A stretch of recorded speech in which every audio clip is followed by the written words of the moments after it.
Welcome everyone to day 2 of the Overwatch World Cup online qualifiers for APAC Group B. And I am joined today with Pixie and Avril again. How are we doing today, guys? About the same as yesterday. I had a different dinner though, so we'll see what effect that has on my evening. That's fancy, you know, this guy is humble bragging about having different meals every day. You know, he's living the good life in the studio. Matt Moneybags over here. Exactly, dude. All right, let's take a look at the tournament format for the Overwatch World Cup. So we are here with Group B in the online qualifiers, as you can see there. Now it is a round robin, so every team will face off each other, and it will be the first to 2. So we have some very quick maps here today. 2 teams make it out of this group as well, going into the group stage. So yeah, it's a pretty tough setup here in terms of who's going to end up making it out. We have some pretty competitive teams. I have it in my mind that I think there's going to be a pretty clear top 4 as well, maybe even a little bit more of a cutoff into the top 3. We saw, in my mind, 2 out of those teams play yesterday, where we had New Zealand and Thailand, and today we'll get to see the rest of the teams, India and Australia, who did not play yesterday. Yeah, I think that's the real thing that we're kind of looking forward to, is the teams that we have not yet seen, especially India being a little bit of a wild card right now. We have no data. We have no relevant data to go off. Yeah, definitely. And speaking of yesterday's matches, we saw Singapore versus Malaysia, which Malaysia did end up winning after they did lose the first match. And then we did have Thailand versus New Zealand, with Thailand sweeping 2-0 there against New Zealand, unfortunately. So Malaysia start out, you know, I think this is a interesting matchup where Malaysia, Singapore, in my mind, are probably the 2 teams that need to do the most work in this bracket to have an opportunity to make it out. They're the teams that have the least amount of known contenders, at minimum contenders level talent.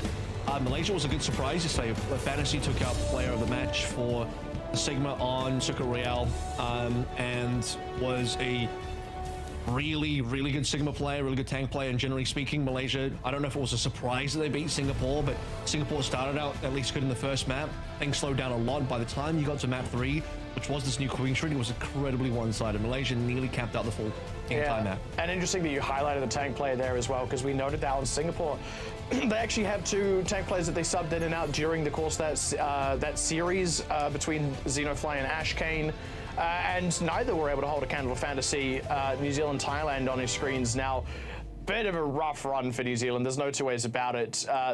What you're seeing right now is the only point that they actually managed to get the whole series, which was the middle of control, and weren't able to go any further than that. So really tough start for New Zealand. We were sort of talking about potential top 3, maybe 4 between Australia, New Zealand, and Thailand. So Thailand picking up a win early against another one of the teams in that theoretical top 3 is quite significant.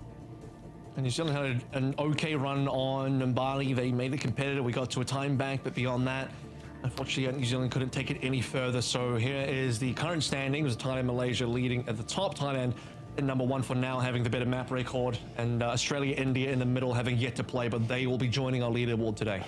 Yeah, and they don't play each other, which is the nice thing about it. They play completely different teams, and I think we're going to see that in just a second. Yeah, definitely. We've got a lot of matches coming up this evening, so let's take a look at what we've got in store today. So we have Thailand versus Australia first, which I think is going to be one of our longest and probably best matchups today. 2 very strong contenders here. Then we have Malaysia versus India, followed by Singapore and New Zealand to end us off this evening. That first one in particular was a really strong game. Yeah, we caught up with Aputo after they beat out New Zealand last night, and I sort of asked him a little bit about that Thailand-Australia match. That's obviously the most serious one for any team actually in this group, but obviously if Thailand can walk away with a win on this one, between that and beating New Zealand, they're kind of a shoo-in for the top 2. I'd say so. I mean, at that point, you've taken out, I think, your closest competition. India afterwards could still be competitive, but we'll get to see today whether that ends up being the case. They do get Malaysia to start off with. New Zealand gets to face Singapore as well, which might be a bit of a comeback story for New Zealand. Singapore possibly still in a little bit of a struggling situation at the moment. Possibly, though, we'll get to see them make a comeback. I think Malaysia and Singapore all sort of need, or Singapore especially, need that next win, and between Singapore and New Zealand, who both lost yesterday, somebody will end up getting their first win. And that middle one is quite interesting as well, Malaysia, India, right? Because Malaysia picking up that win yesterday is a really solid start for them. If they can actually go ahead and pick up a win against India, who might be a fairly strong team. Again, there's still some question marks potentially around them. Just there's a lot of good talent on that team. We just haven't really seen it in action. So if Malaysia pick up that one, then actually they start kind of scraping at the bottom end of that top 3, top 4, especially if they then went on to maybe take out a team like New Zealand, then they're in for a genuine shot. So there's today I think is going to really determine a lot of the onward trajectory of all of these teams. Yeah, I think you need at least 3 wins here, minimum 3. So, that would be great for whoever ends up 2 wins up over 2 days. Yeah, definitely. And before we get into today's first matches, let's take a look at the starting lineup for the teams. We take a look here now at Thailand, and we can see their starting lineup. As you said, we spoke to Apudo yesterday, who's a bit of a veteran here in the scene, and potentially someone with the most experience here on this team for Thailand. And here we have their cams as well. We can see them here in the action, in their environments, getting ready in the lobby there.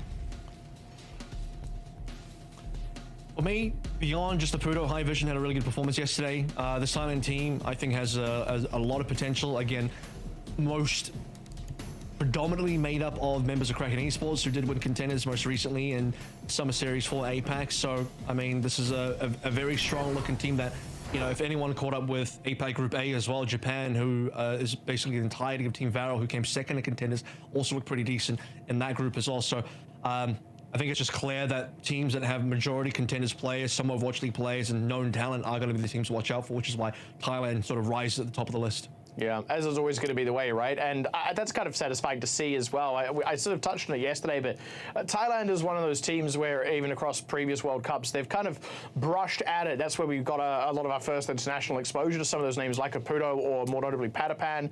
And they're always an impressive and exciting team to watch for exactly that reason. Australia has always been a real heavy hitter on the international stage, and that's why I think this in particular is such an exciting matchup.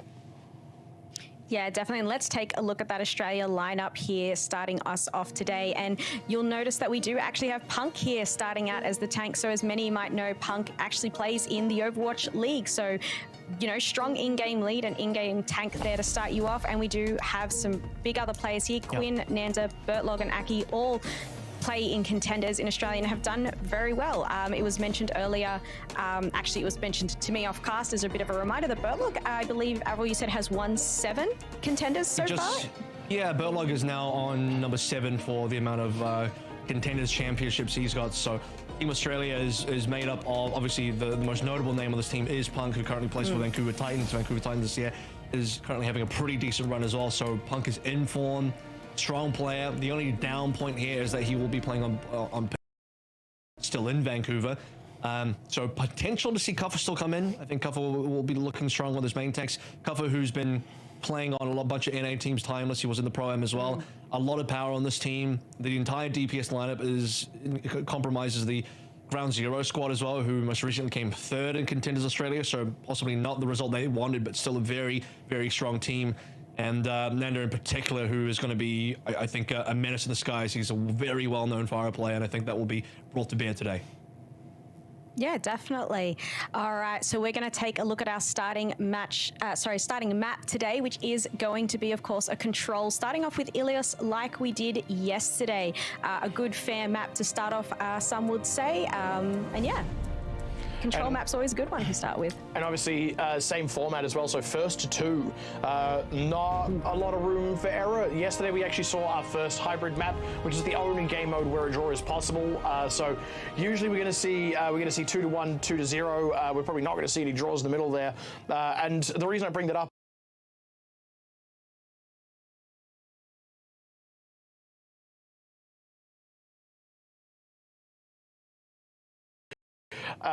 the sudden death thing is a real big deal. A team picks up the first map, second one has to pick that second map, and that's where you often see those 1-to-1 splits. That's where I think teams really get tested in a very serious way. It's not often you see a genuinely close 2-0. Australia as well is a team that, of all the teams here, they are the team that has gone the furthest in World Cup history, so there's a lot to play up towards. Australia is, at least in the past, a top 8 team globally for World Cup. wonder how things have changed the last 4 years since we last had the World Cup, but it's a huge amount of pressure to live up to. And as always, you know, you sort of have at least the one star in your team. Previously, we've had Custer on Team Australia. Now you've got Punk.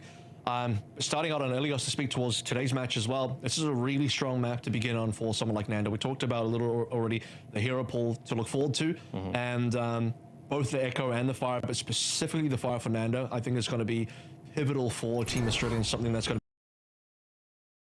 with, and something that was difficult, I think, for teams in EMEC to deal with when they're playing against Yazan and Saudi Arabia as well. Very similar to that. Ilios, bit of an old reliable at this point, and as you pointed out, nice to have it in the daytime. Definitely not based on any real world locations.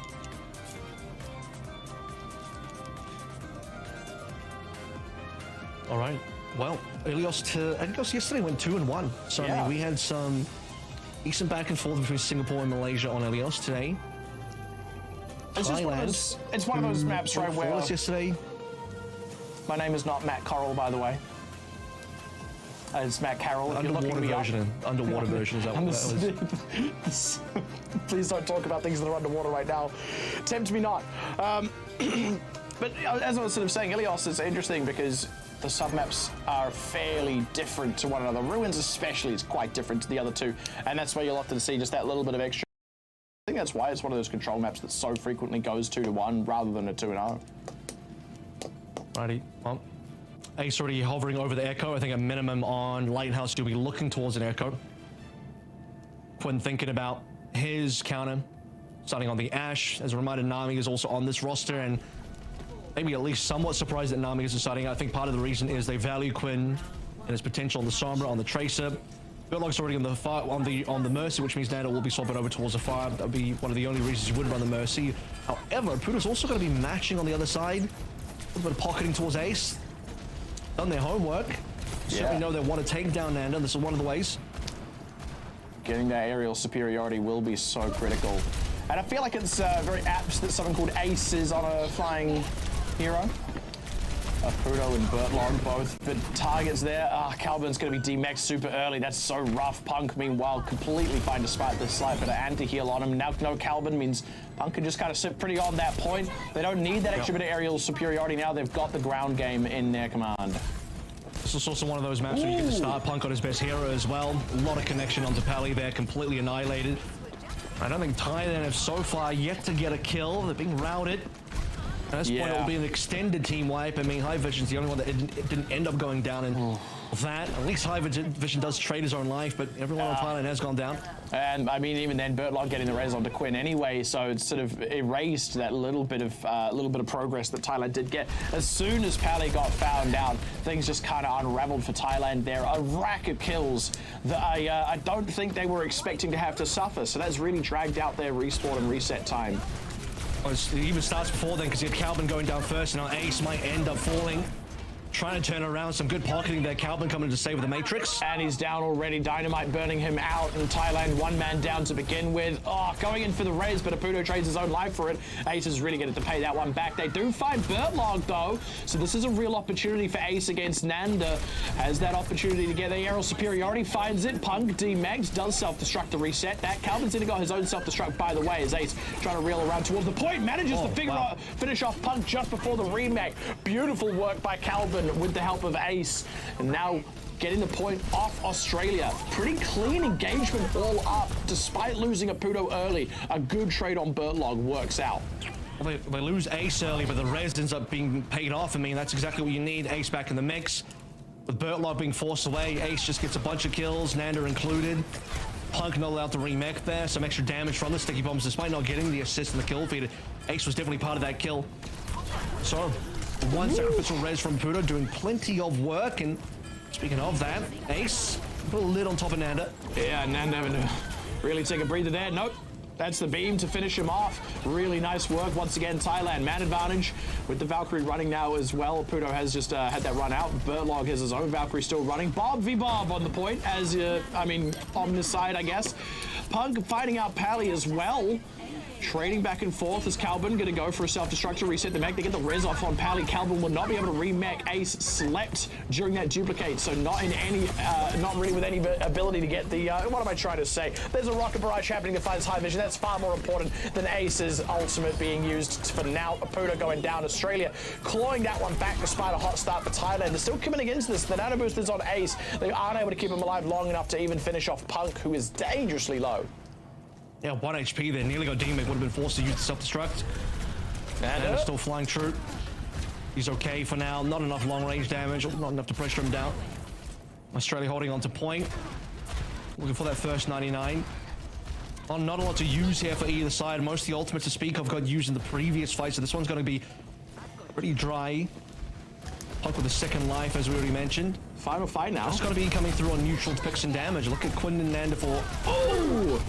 Dusting off Ace, yeah. Punk looks up, sees that last little bit, pumps a few extra shots in it. That's going to be a hard one for Apudo to res. I don't even think it's possible for him to res it. So the overtime wick burning down. Thailand just have to go for the point. Ace having to come back on a tracer just to get here in time. Calvin demeched already. Punk still is a self-destruct, which at this point he can just use to zone people off the point, force them to trade their lives to keep it going, and nope, not able to even touch it.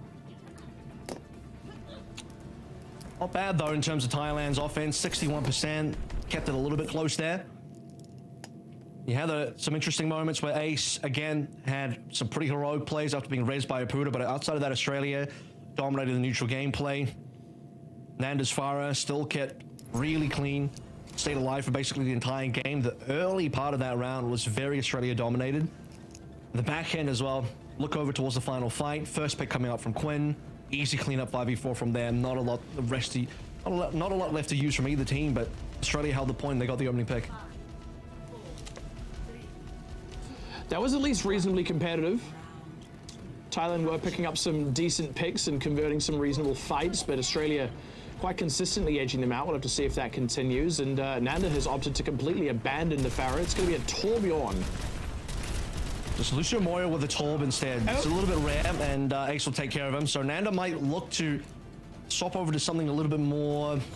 Could go towards a Sombra here, but that's typically Quinn's hero. This might be a bit of an issue for Nanda's hero pool. Will stay for now. It does still work out well versus high vision on the Tracer, but it's going to be pretty bad versus Ace. They're kind of stuck in this confined space. Thailand have all the space to play with while Australia wait for Nanda to get back. Has him now as the point's already gone the way of Thailand. Now the fight starts to break out once again. As you see Australia wheeling towards the point. Burlog eating an anti-nade. Needs to be just that little bit careful for the time being, but overall, Thailand are just kind of hanging on. Australia haven't made a serious pass just yet. So struggling to get onto point. Ace's damage is so high. He's already got an ultimate duplicate on board, and remember, he did get that opening pick onto Nanda as well. Struggling to deal with Ace at this point in time. Calvin? Australia looking for anything they can. Find Calvin on the side. Isolated from his team, not sure why. They kind of got out-rotated there. Now Pally goes down. He was stuck there in the pocket of Calvin. That felt like a bit of an unforced error from Thailand. They didn't quite catch Australia's long rotation around the point. Ends up paying off for Australia, who end up using the coalescence. They were sort of banking on using that for the fight. Works out a charm. And Calvin would normally be okay in that situation because you have, still boosters, you have the Matrix as well, but I think both were gone. Pally as well didn't quite have the nano to save Calvin, so it wasn't necessary that Calvin had to die there, but somehow gets caught out. Punk rotates into him, locks out any escape route. It's just a snowball from that point onwards, and Thailand were coming up to some big ultimates, and they still had the duplicate. Australia haven't quite equalized the percentage. This is a big opportunity for Thailand here. Ace going in with a duplicate on the Ramatra. Solid start. Punk low has to pop that. Annihilation does not get mileage out of it. Ace is on an absolute tear right now. Now trying to turn things back around as Quinn, only finding high vision. Found Pally before that to finish off, charging the Death Blossom. Ace getting another one still in the duplicated form before finally reverting back over. Goes down, but at this point the damage I think is well done. Thailand with Calvin still on the point. Bertlog stalling it out, but the point will go the way of Thailand. Nanda needs to get off this hero now because they've changed compositions. Australia is now moving towards pretty much a dive comp. And actually still staying. I mean, you can keep the Lucio here, but it's a really weird comp now because it's halfway between a dive and kind of like a brawl anti-dive. Molten Core doesn't really have value. Who are you even throwing the Molten Core on? Both, you got two flyers in this team, very long-range heroes. I don't even know how Quinn catches Ace. Yeah. Ace should be in the skies there. With a quick melee, no less, so that tells you everything you need to know. He was unnecessarily grounded, and that's costly. Apudo, obviously not able to res him. Not sure where Ace even went down, but that's a bad start. it's costly for just one death. I mean, Thailand ended up losing one play and they have to back completely out, give the point away. Now Australia takes the lead. Australia again are the team that are having to play the sort of weird comp, try and make this work slightly better as the molten core in the overtime, but Ace gets sniped out. Yeah, 3 shots in a row. Nanda just snipes out Ace from the sky. Again, Apudo obviously not quite in the pocket and not in a risible spot. Ace is switching off. They feel they don't need the aerial superiority. No need to continue playing that. Apudo obviously going down, Pally as well. So big change up here from Thailand. They're actually playing into the hands of Nanda slightly. They're going to go more towards the ground composition. Lucio, Moira, Reaper, so it's basically a full brawl. This is one way you can certainly force your way onto point, but this is now a good position for Nanda to play the molten core. A lot of players are going to struggle to get past this. They got to go. They've only got 3% left. They're not even going to be able to touch at this rate. That's a really unfortunate way for that to go. That all unraveled from Ace getting picked by a Tracer with a quick melee. Thailand had to completely abandon the point, and they never got another pass at it. Yeah, and then the future fights as well. Ace ends up being taken out somehow by Nanda. Yeah. And you don't expect that to happen, where a Torb on the ground should not be able to safely snipe out an Echo on the sky, especially while it's being pocketed. That's a very, very strange kill, and obviously, unfortunately, we'll die in a situation that's not going to be raisable either. So, yes, 2 situations where Thailand, in some ways, kind of lose the star of the show for Ilios specifically, and their entire team is unable to, or maybe even unwilling to take the 4v5 to try and at least get counter trades, try and make it more difficult for Australia, buy time. I mean, I don't think you should ever abandon point even in a losing situation like that, because you need to be racking up percentage points on the cap. You can't just give it away. Yeah, definitely. Well played there by Australia. It did look like Thailand was maybe going to take that second point, so we'd be going on to the third, but Australia will take the first map 1-0 against Thailand. And we'll head off to a short break. Don't go anywhere. We'll be right back.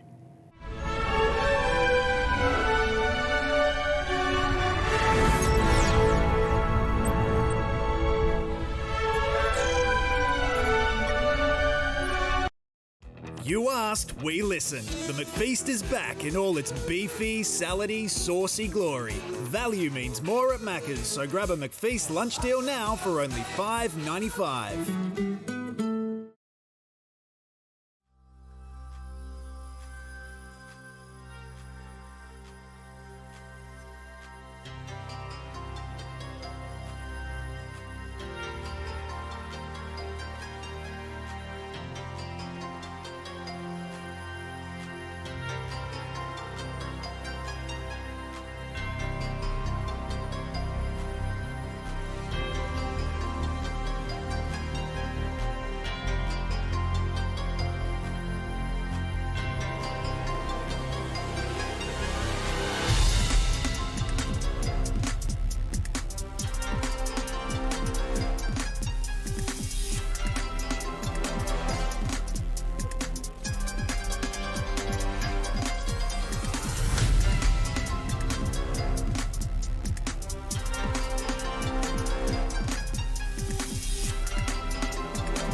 Welcome back everyone to the Overwatch World Cup APAC Group B. And did you know the World Cup home and away skin bundles are now live? Hurry and get them before they leave the shop on the 27th of June. There are 3 bundles you can grab: the EMEC, APAC, and AMER bundles. You get both the home and away skins for all the heroes in the bundle, and these bundles support the teams directly by contributing to the World Cup prize pool. Shop now on battle.net or the Overwatch 2 in-game shop. Learn more at overwatchworldcup.com. And look, we're going to take a look at the last match that we just saw, or map I should say, with Australia versus Thailand here. And starting out on Lighthouse, we did see Australia go straight in there and take really good control of that high ground. A little bit of back and forth in the middle, and I think this is where Ace start to show a little bit of the potential on the Echo, who always will have a pretty decent advantage into the fire, and still not enough gas in the tank for Thailand. And as we got over towards we had some really good gameplay coming out from Ace on this map as well, and Thailand even led the map for a little while. I actually would have imagined that this round goes to Thailand, but Australia just kind of forces their way back in, plays a very unconventional comp eventually, and Thailand capitulates. They give up the point, they sort of back out, they lose Ace a couple of times. The rest of the floor don't really fight for control anymore, they don't fight for trades or anything, and then they themselves will then play into the tour by playing more of a ground-based composition, not being able to touch the point in time, getting themselves molten cord off the point. Yeah, overall, it was, passingly competitive. There was some like, this is a genuine challenge, right? Let's be completely honest. But Australia was just more polished. We noted that the particular pick coming across onto Ace from Quinn, sort of an unnecessary death, followed by another one, and the whole thing just kind of unraveled from there on that second map. You're not seeing Australia making those kinds of mistakes, and when you got 2 relatively close teams, those are the marginal differences that matter. It's not as close as I thought it was going to be, though. We probably think that Australia is the favorite in this particular group, and that's kind of proving itself today. Thailand beat New Zealand yesterday, and right now Australia looking just that much better than Thailand. To be fair, I think Ilios is just a brilliant map for Australia, given you can play Punk Steva, you can play Nando the Farah. As we move on forward, I'm curious to see what we have for map number 2, and if we're going to be changing locales a little bit away from dive and, maybe forcing the ground game a bit more. Yeah, let's take a look at what Thailand has chosen for the second map. So they can choose between an escort or a hybrid, and it looks like they've gone with an escort. They've gone with Circuit Royale. So a map with some really good sight lines, a lot of Widowmakers we see here, a lot of Hanzos, taking control of those high grounds and those angles here on Circuit Royale. So I'd say a good choice potentially from Thailand here. High Vision was impressive, yesterday on some of those picks, so I think we're just going to see a whole lot more of that. I think he's got a much tougher customer, though, in Australia compared to the match they had yesterday against New Zealand. So we'll have to see how Ace and High Vision end up stacking up. Also, obviously, eyes on that tank lineup, and we do see Sigma gameplay. Calvin comfortable enough on that. Australia, you've got Punk there already. They could swap out, I guess, but probably won't. No, they won't. This is the map for Punk to play 100% again. So, there's going to be Punk playing Sigma on ping, but you're just playing into Punk's hands again, where this guy's going to come through on one of his key heroes alongside the Diva. It's going to be the Sigma. It's going to be right back into the off-tank hero pool.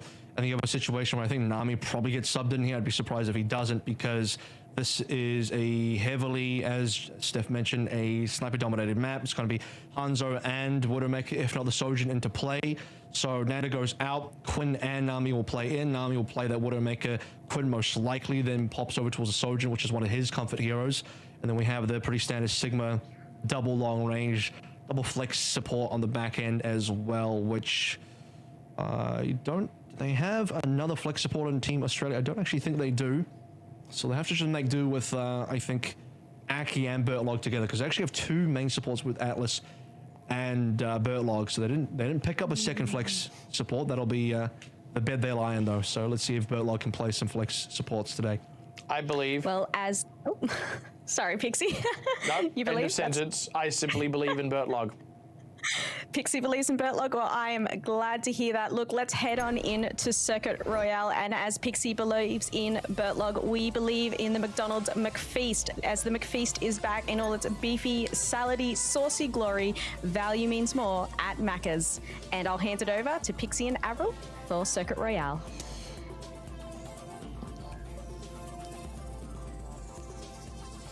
If I were a rapper, Beefy Glory would be my name. Who would you beef with? Because at that point, I think you have to. All other rappers. You make your entire career off beefing alone. All other rappers. Right? Whole album is a diss track. Let's see how the team comps sort of pull out here, as my only question mark was going to be what Bertlog decides to play. Is this a trick of the eye, or is this a really shallow pool? It's extremely shallow. The flotation device not necessary. It's only 2 inches deep. It's just a pool that you put your feet in. That's fine. Unless you're a mouse, in in which case you would need the extra buoyancy. All right, well, Quinn is going to play the Hanzo here, which was on the table. Again, you pick one of the 3 for the long range. Eyes on Bertlog. BAP ends up being the answer. I think a lot of main supporters do at least have a little bit of that BAP in the hero pool. I would have expected minimum, maybe a Brig would not have been as strong, but okay, BAP's in both sides. Hanzo would have both sides. Calvin's got a bit of a test on. Let's see if he can take down the high ping punk. Woo! Solid start from High Vision. I noted he was strong on the snipers yesterday and has really come out swinging, taking down Bertlog. HP bar's looking pretty bad for Australia for now. Nami as well. Really Just feeling wait. heat. Dodge of the rock there. That would have been pretty catastrophic. Losing another player, losing more time. Consistently low though. Quinn and Punk. Punk is down. Damn. Yeah, and I think that was. I actually think that was before they were able to get Bertlog properly back with the team.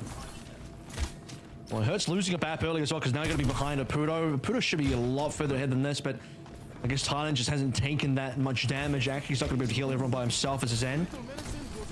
Slow start for that's first minute gone, no movement. It's a really brutal hold right now. A Pudo gets picked off. That's an important opening opportunity now. No more immortality field, so Calvin is dead to rights. And finally, Australia able to open back out into the rest of the map, get a bit of play going through. Ace still exacting his toll, making sure they at least get one more on the exit of the fight. High Vision was just there to stall out the cart. There's still plenty of space to play through, so Thailand's okay for now. They've held fairly far forward for a Sigma team. And given that sort of distance, they can play the time a little bit. I know what kind of space is still left to play in towards 88% for Ace's infra side, and that's going to be a really big, I think, differential in the actual Widowmaker gameplay. So not something Nami can answer. Payload has moved a decent amount now. Thailand's been a bit slow to recontest, but we are at least going to get the recontest on the hairpin. Punk nearly ready with the flux. Oh, Ace with the infrasight knocks Nami. Quinn finds Ace in return though. Dragon Strike immediately out from High Vision. They're committing. Calvin's gone in. He's found Punk. He goes up, down into the... No, the immortality field expired before he landed back down, so he's a quick pickup. Very nicely done by Thailand. They invest in the ultimates. It pays off for them. Australia didn't end up using their ultimates really, aside from the window. I didn't have a chance to. Too low HP, too many players down. Calvin cancels the window out, or at least cancels the impact of the window with the well-placed flux timing. Thailand continues to hold. They stop the payload short of the final corner. Less than 130 left to play through, so Australia's pacing still a lot to be desired here. They will be coming in with, this time, a lot more ultimates to play through. They will have their own bit of flux to ideally counter out a Pudo. Gonna have to go in for it. Here we go. Flux first. High Vision. Ooh, a little bit out in the cold there. Not able to get into an immortality field. He was lifted just enough above it. Ace down quickly as well. That's gonna break straight through. Dragon Strike across finds Pally. And there we go. Australia just kind of stormed through. That was starting to look real good for Thailand. Looking like a potential full hold, but just unraveling in that fight. Pally didn't ult there either. Pudo waited for the lamp. I mean, he should have used the lamp a lot earlier, but he expected High Vision to live. He was clearly waiting for the drop end of the flux to come through before he ends up playing the immortality field, because he wants to block the damage out from that. He doesn't want his lamp broken too early. But because he plays it late for that reason, you end up just losing a play. I think one of either play the lamp early or play the Transcendence for High Vision needed to happen, and neither did. Thailand again, they lose one play and they just get rolled over. Now, Australia, time on their side. Thailand kind of needing a pick. Whew, Quinn takes a bit of a beating. Oh, Ace is the one who finds it. Threads a headshot through on Tsunami. That gives Ace and High Vision a lot of superiority on these sidelines. High Vision avoiding the damage around the side there from Punk, who's just going right up in Calvin's grill, taking a lot of heat for it. Aki may want to pop a Transcendence if Australia don't back out here. Punk has really taken some heat. The Immortality Field was used by Apudo. No further ground for the time being. Calvin's got ult. Both Sigmas just play that defensively. They got low, they backed out, waited for heals. Flux. Only one team ended up using Lap.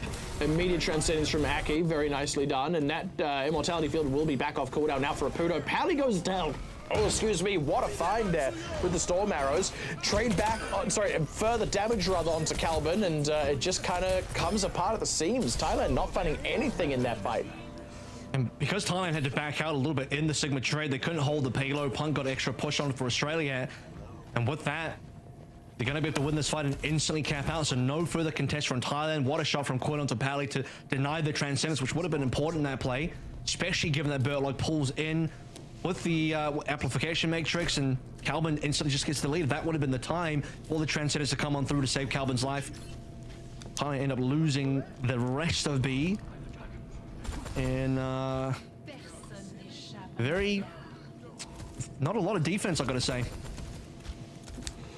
Yeah, it's kind of been a whole lot of nothing from Thailand. Even when they have found picks, they actually started off that last engagement with Ace getting a kill directly onto Nami. I mean, A has been good. Yeah. A point was good for the most part. Fantastic. Oh, Ace down. Unfortunate. High Vision taking a bit of heat as well. And once again, Thailand are just losing ground here.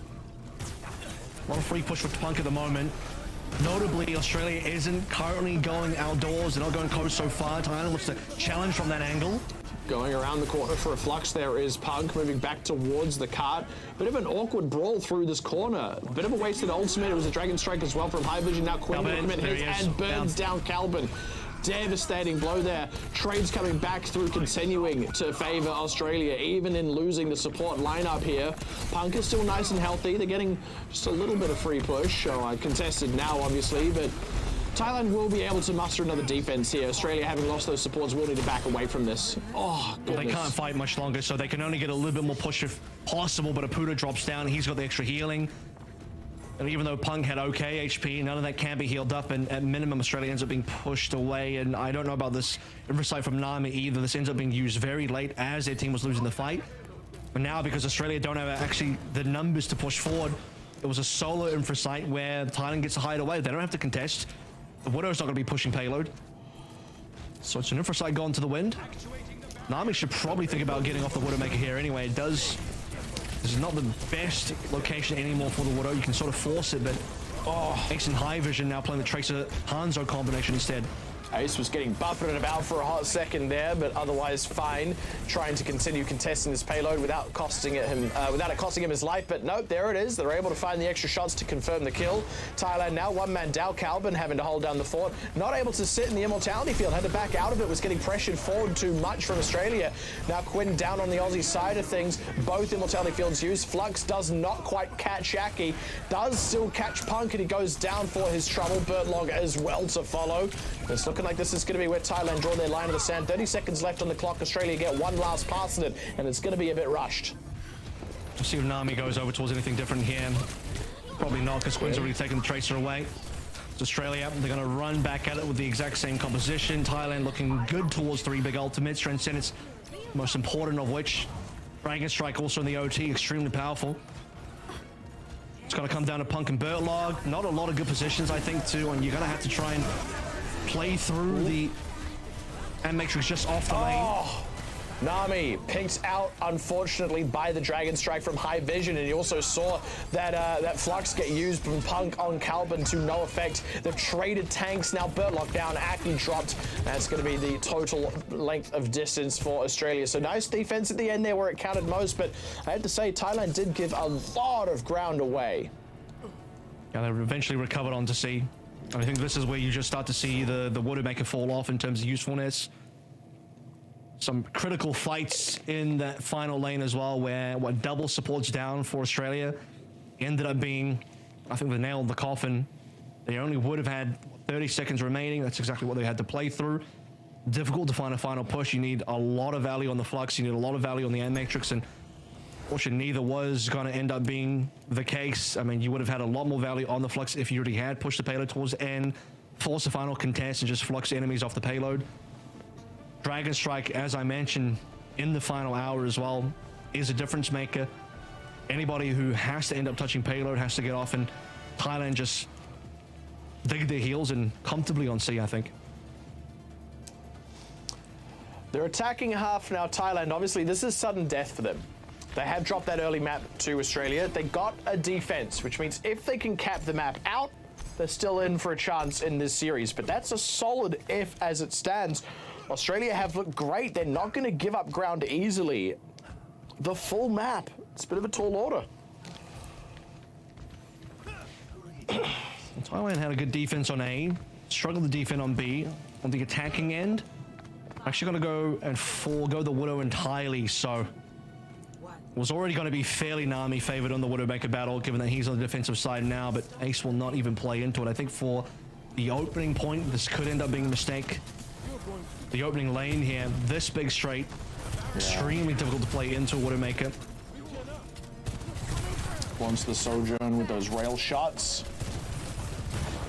Ooh, Pally picked off. Nami finds high vision.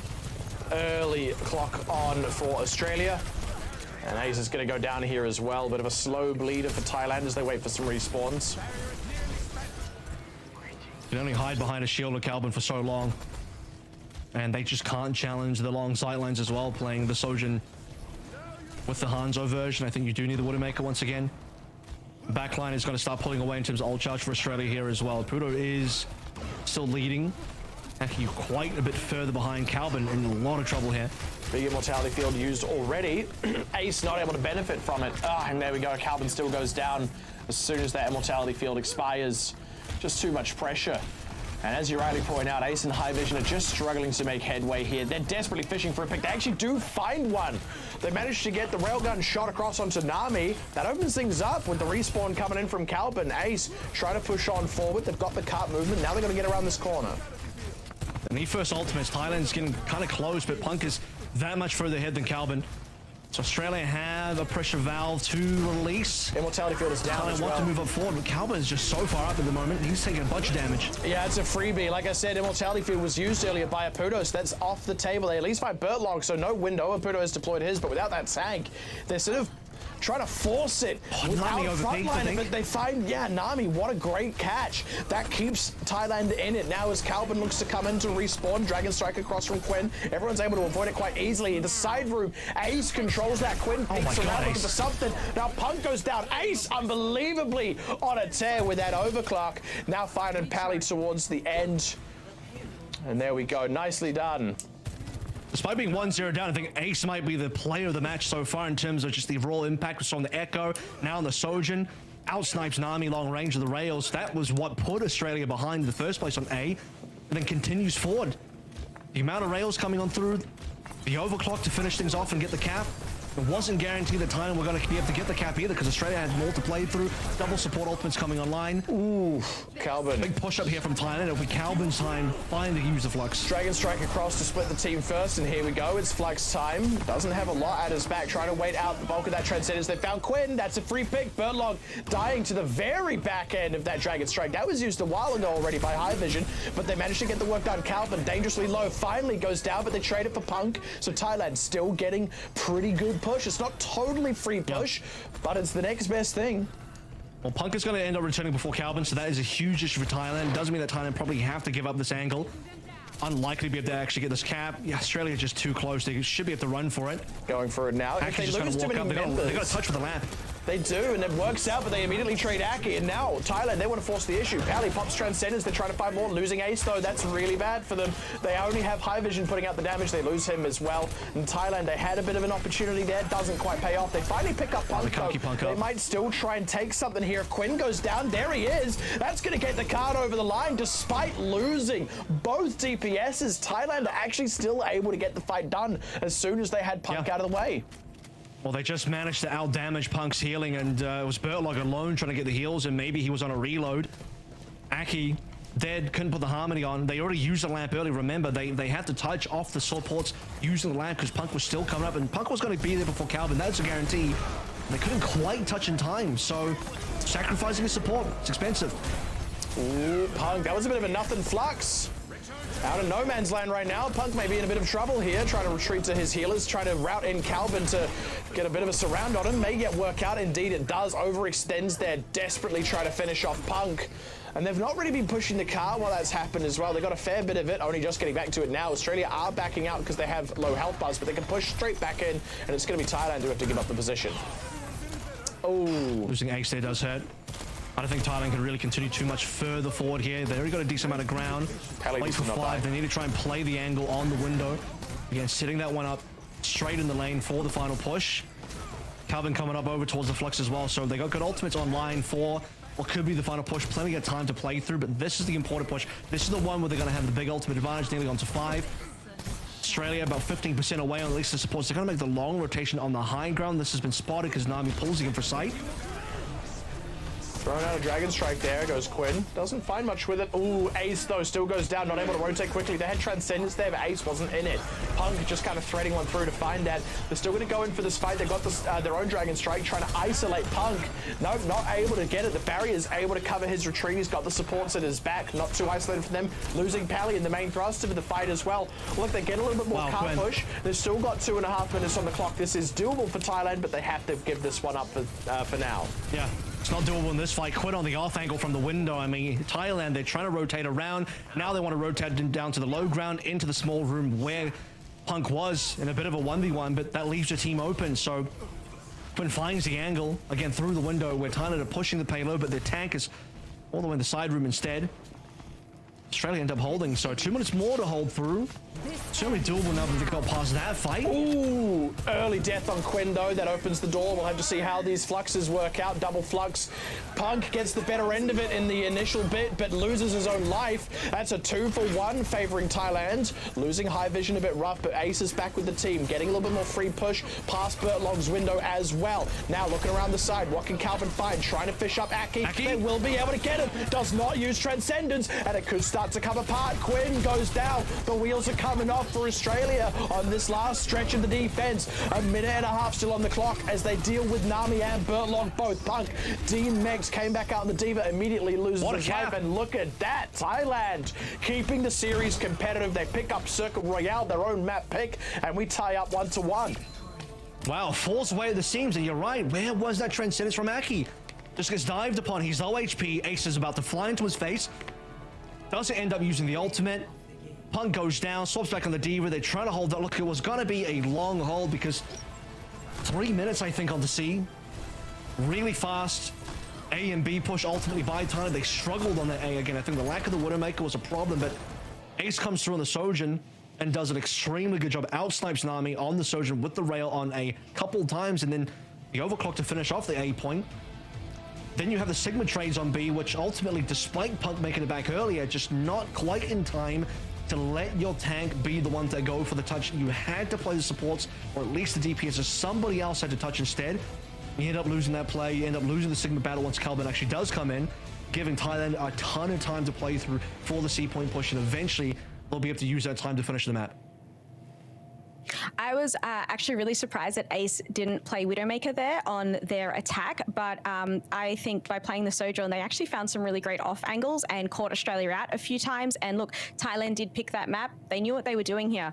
I was still surprised by the lack of the Widow pick, but hey, it worked really well in their favor. So well done to Thailand, making it a 1-1 here versus Australia, which means we'll go into a push map after the break. So we're going to jump to a quick break, everyone, and we'll see you soon.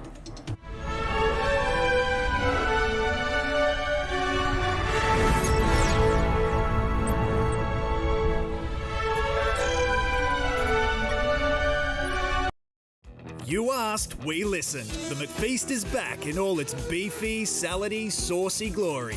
Value means more at Macca's, so grab a McFeast lunch deal now for only $5.95.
Welcome back, everyone, to the Overwatch World Cup APAC Group B online qualifiers. And if you're just joining us, we are currently watching Australia versus Thailand, and it is currently at 1-1. Australia having won the first map and Thailand having secured the second map, which they had chosen themselves on Circuit Royale. Let's take a look at how they went there.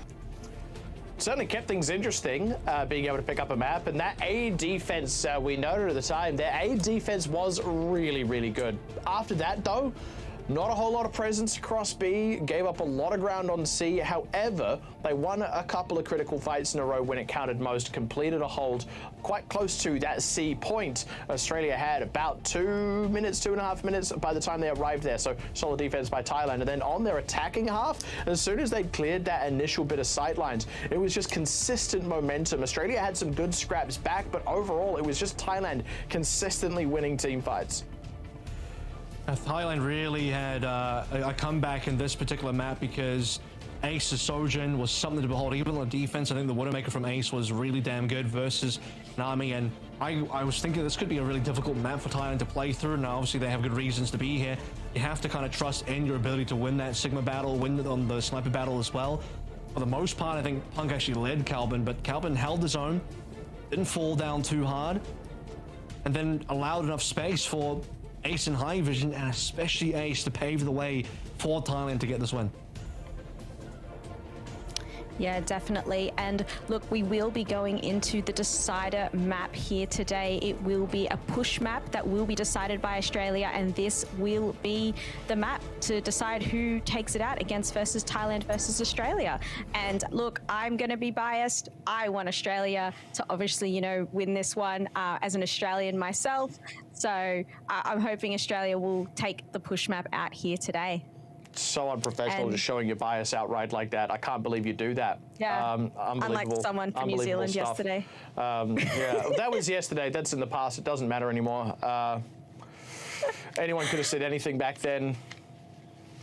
All right, well, let's take a look at what Australia has chosen for the final map here today. And it looks like it's going to be Colosseo. Now, I know we have some long sight lines on Colosseo, but I feel like maybe we might see some Sojourn play again here over the Widowmakers. Any thoughts on this map? Well, there's definitely not going to be any Widowmakers. Probably not going to be any Sojourns either. This is definitely looking more towards a Ram-focused matchup. We are 3 for 3 on Mediterranean maps, people.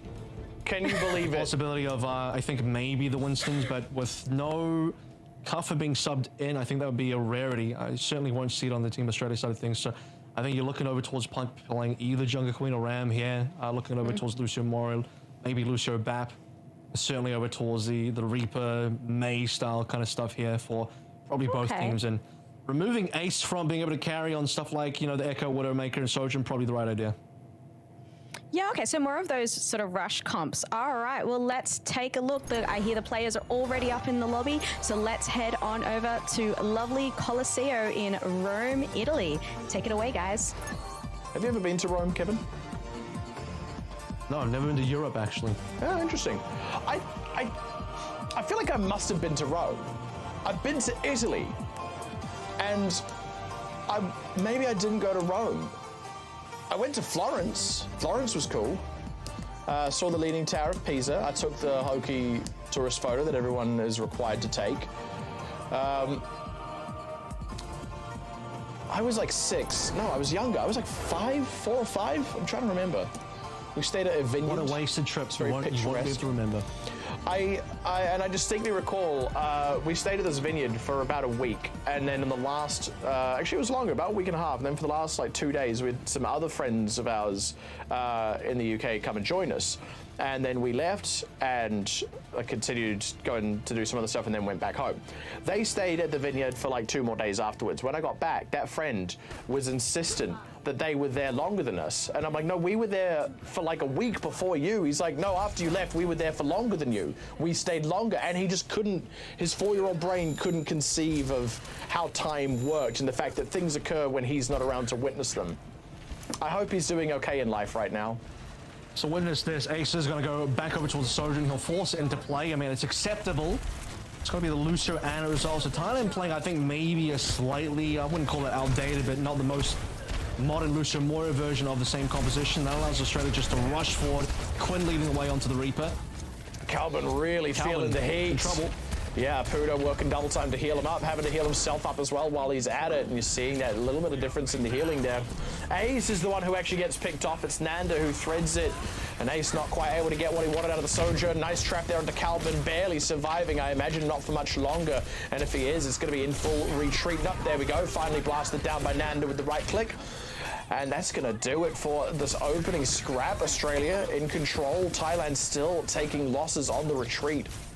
Yep, I mean, the later the deaths here, the more free push that Australia's going to get. Looking over towards maybe 40 to 50 here. A few plays push forward. Ultimates are coming online. Aki sitting on Coalescence. Moira's building up that ultimate as quick as you'd imagine. And Thailand just being outpaced. This is why you play the Lucio Moira version. You get past the initial May battle, which Nanda's kind of low at the moment, and then you're just running home. Coalescence at Australia's back here. Thailand just kind of have to wait that one out. Oh, what? Never mind. Just use overclock. 2 shots, 3 shots, 4 shots. Come on, get Quinn as well. I don't believe it. Wow. Dude, as I said, there's the 5K. You found your Macca's player of the game for sure. Ace with the ace on our third map, the decider. to stop Team Australia right before the cap can come through as well. Best player in the lobby, I'm going to say it. Look, yeah, okay, I get that Punk is Overwatch League, but DPS flashy hero, Sojin do cool things, Ace with the 5k, and Thailand are on a roll. I had a dream last night that I dropped an F-bomb on the broadcast, and let me tell you, I got close watching that 5k. But I held my tongue. Meanwhile, Thailand pushing forward still. Australia back in the mix now. Thailand a little lean on ultimates compared to Australia. Neither quite willing to commit anything just yet. Wanting to scrap it out, maybe find a pick, force the other team into an error. We go. Australia still sitting on some decent plays. Blizzard being traded. Annihilation out from Calvin. Punk totally frozen up, unable to use his own ultimate, and that's going to start sealing things for Thailand. Just able to get in there a little bit quicker. Birdlog popping the sound barrier. Pudo choosing to match. They're able to last out Quinn's Death Blossom thanks to that as well. Nano Boost and Coalescence coming up soon, but with Nanda down, Aki, I think, would be remiss to try and commit this Coalescence now, especially with Quinn and Birdlog. Ace once again warping the lobby around his presence. Yeah, I mean, that's just the star sign of a player that is so commanding. A star player. Ace has been #1 in this lobby. He forced his way to victory on Circuit Royale. Now he's forcing Thailand into what could be a winning push here. Might see the flip on the payload distance. Getting close to it. Threaten the cap as well, but this is where Punk gets to use the Annihilation. As you mentioned, couldn't use it last time due to being frozen. He's gonna pop it straight away here. A Pudo in too deep.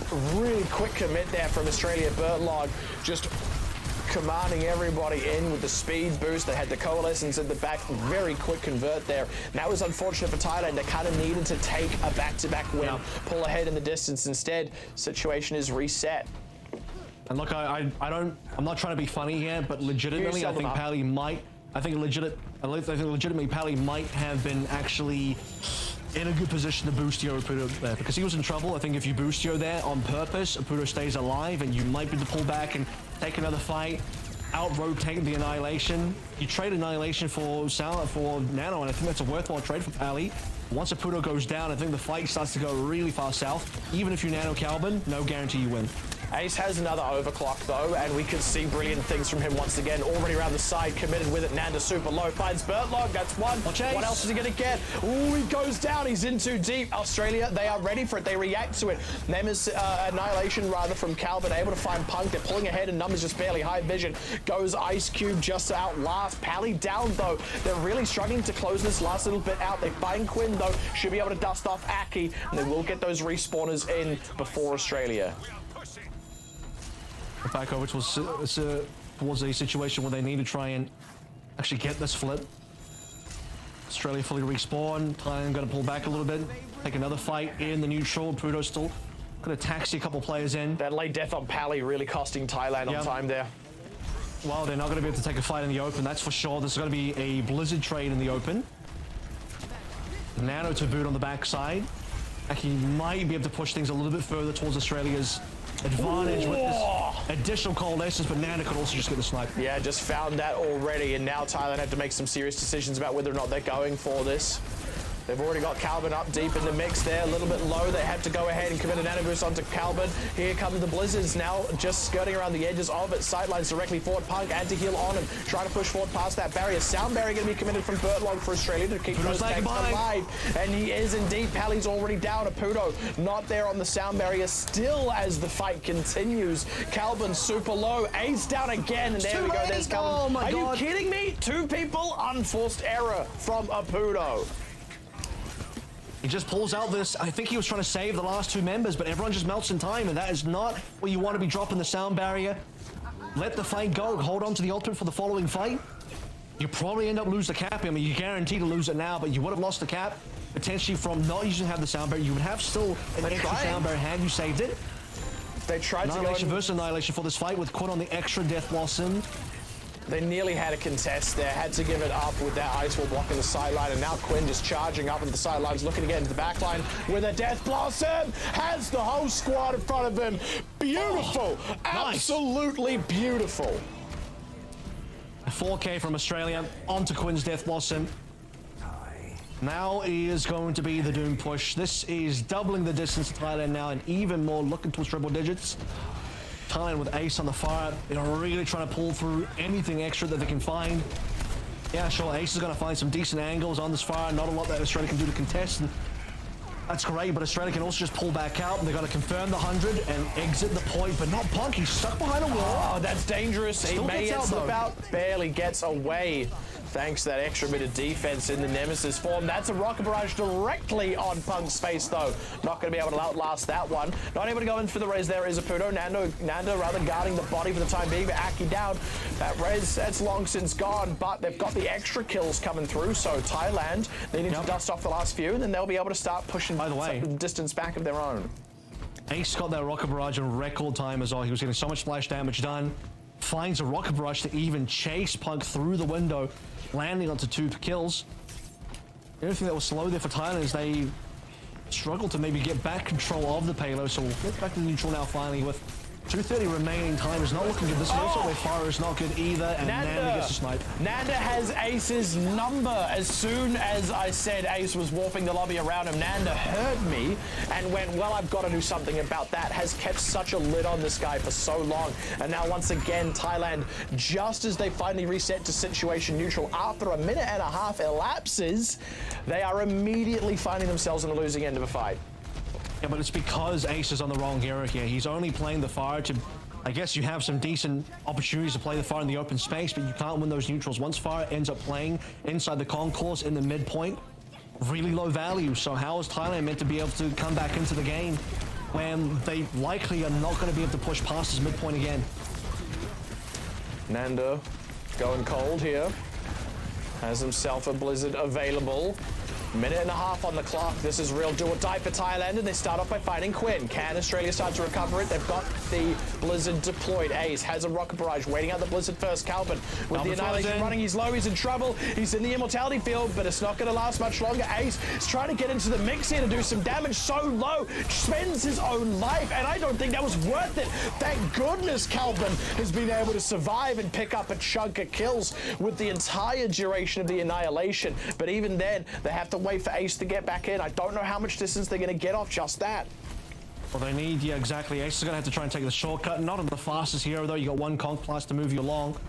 Calvin staying alive behind the wall was everything. The lamp being put into that.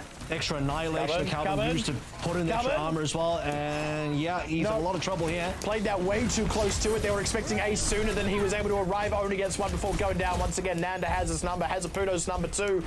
And between that, I don't know. It's not looking good for Thailand now. 30 seconds on the clock, losing a fight. They're going to have a hard time resetting. And Australia, they've got that 100 meters. They can just back away, run out the clock.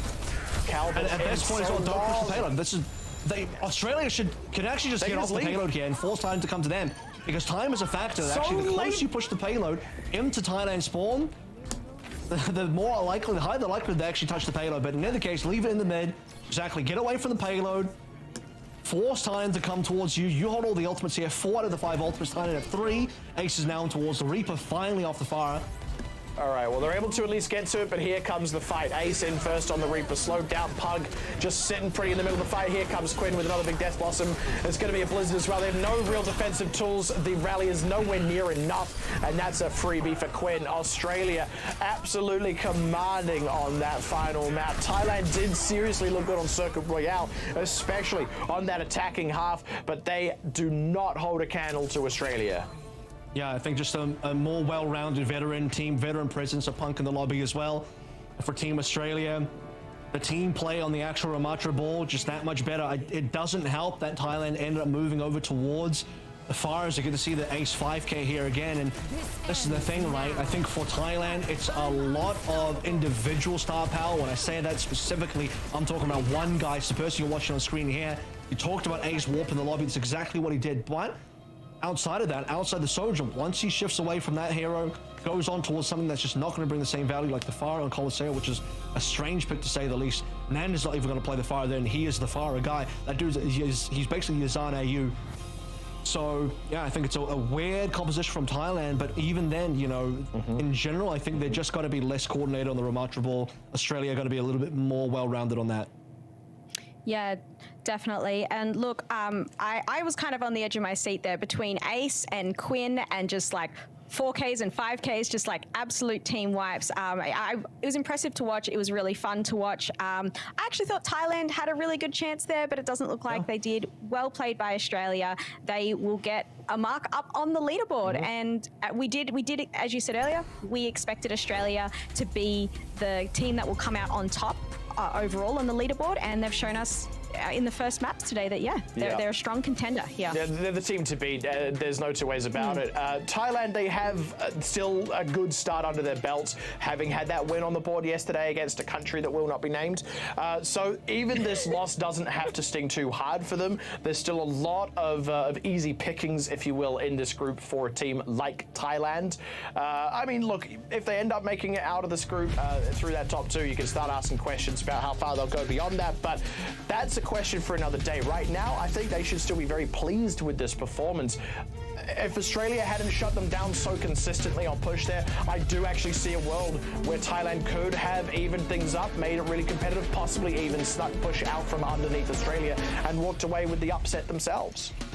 Well, taking one map in the series is going to do wonders for any potential tiebreaker situations. Like, you know, we talk about the fact that Australia is the likely favorite in this particular group, and they'll take one of the two positions out of this group into the then land stage a little bit later on, facing off the other teams around the world. But the final space out of this group, the last of the two spots, if Thailand has a good differential, if it comes down to maybe an Australia versus New Zealand tiebreaker, India could get into that fight as well.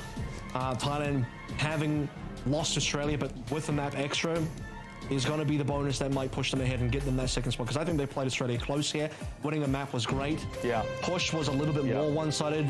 There was an opportunity. However, you have to remember that Thailand still, even when Ace was popping off on Sojourn, they never actually took the lead on the payload. They were actually still behind the payload the entire way through. They just couldn't quite be able to push through under the bridge, the most difficult part of Colosseo, going under the bridge, going up the spiral. That part of the map was just a little too hard for Team Thailand, and it got even more difficult once they changed off the Sojourn. And they were having a real hard time keeping a lid on Quinn. Even if we ignore how consistently Nanda was starting to pick out Ace, or even just find good picks on the main, no less, we saw Quinn twice get massive Death Blossoms, and it was like just totally by the book.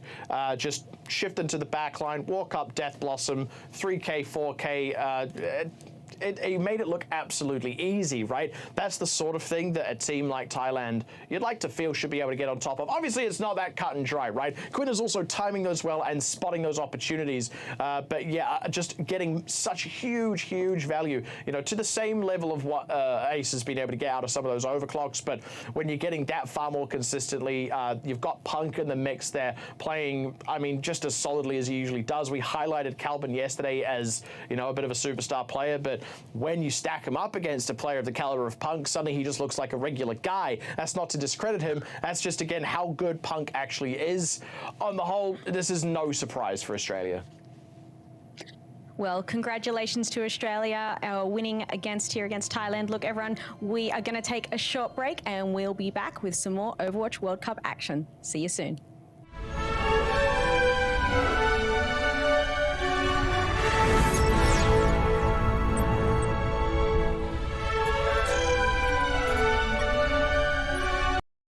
You asked, we listened. The McFeast is back in all its beefy, salady, saucy glory. Value means more at Macca's, so grab a McFeast lunch deal now for only $5.95.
Welcome back, everyone, to the Overwatch World Cup APAC Group B. And if you're just joining us, we've just had Australia take the win against Thailand. Any thoughts, Pixie and Avril, on the games we have just watched? Yeah, I think Australia made a real splash entering into this tournament. I think Thailand really took a dive. I think they were crushed.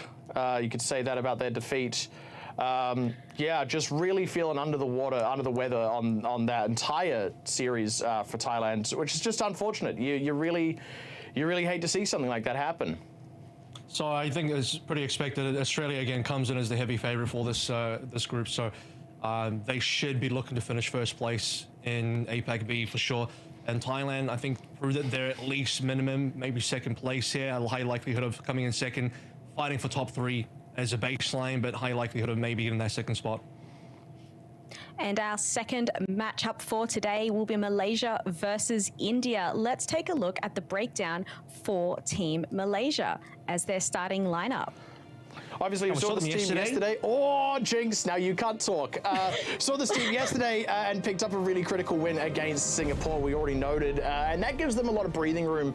This is a really nice follow-up opponent for them. It feels like they're kind of on an upward gradient in terms of difficulty of matchup. This is a very winnable game for Malaysia. We saw quite a bit shining out of Fantasy. And by the way, Fantasy is actually the tank player GamePro dude as their DPS. So that's kind of the player that I'm going to be looking out for today is Fantasy. You're allowed to talk let's now, take Kevin. a look at.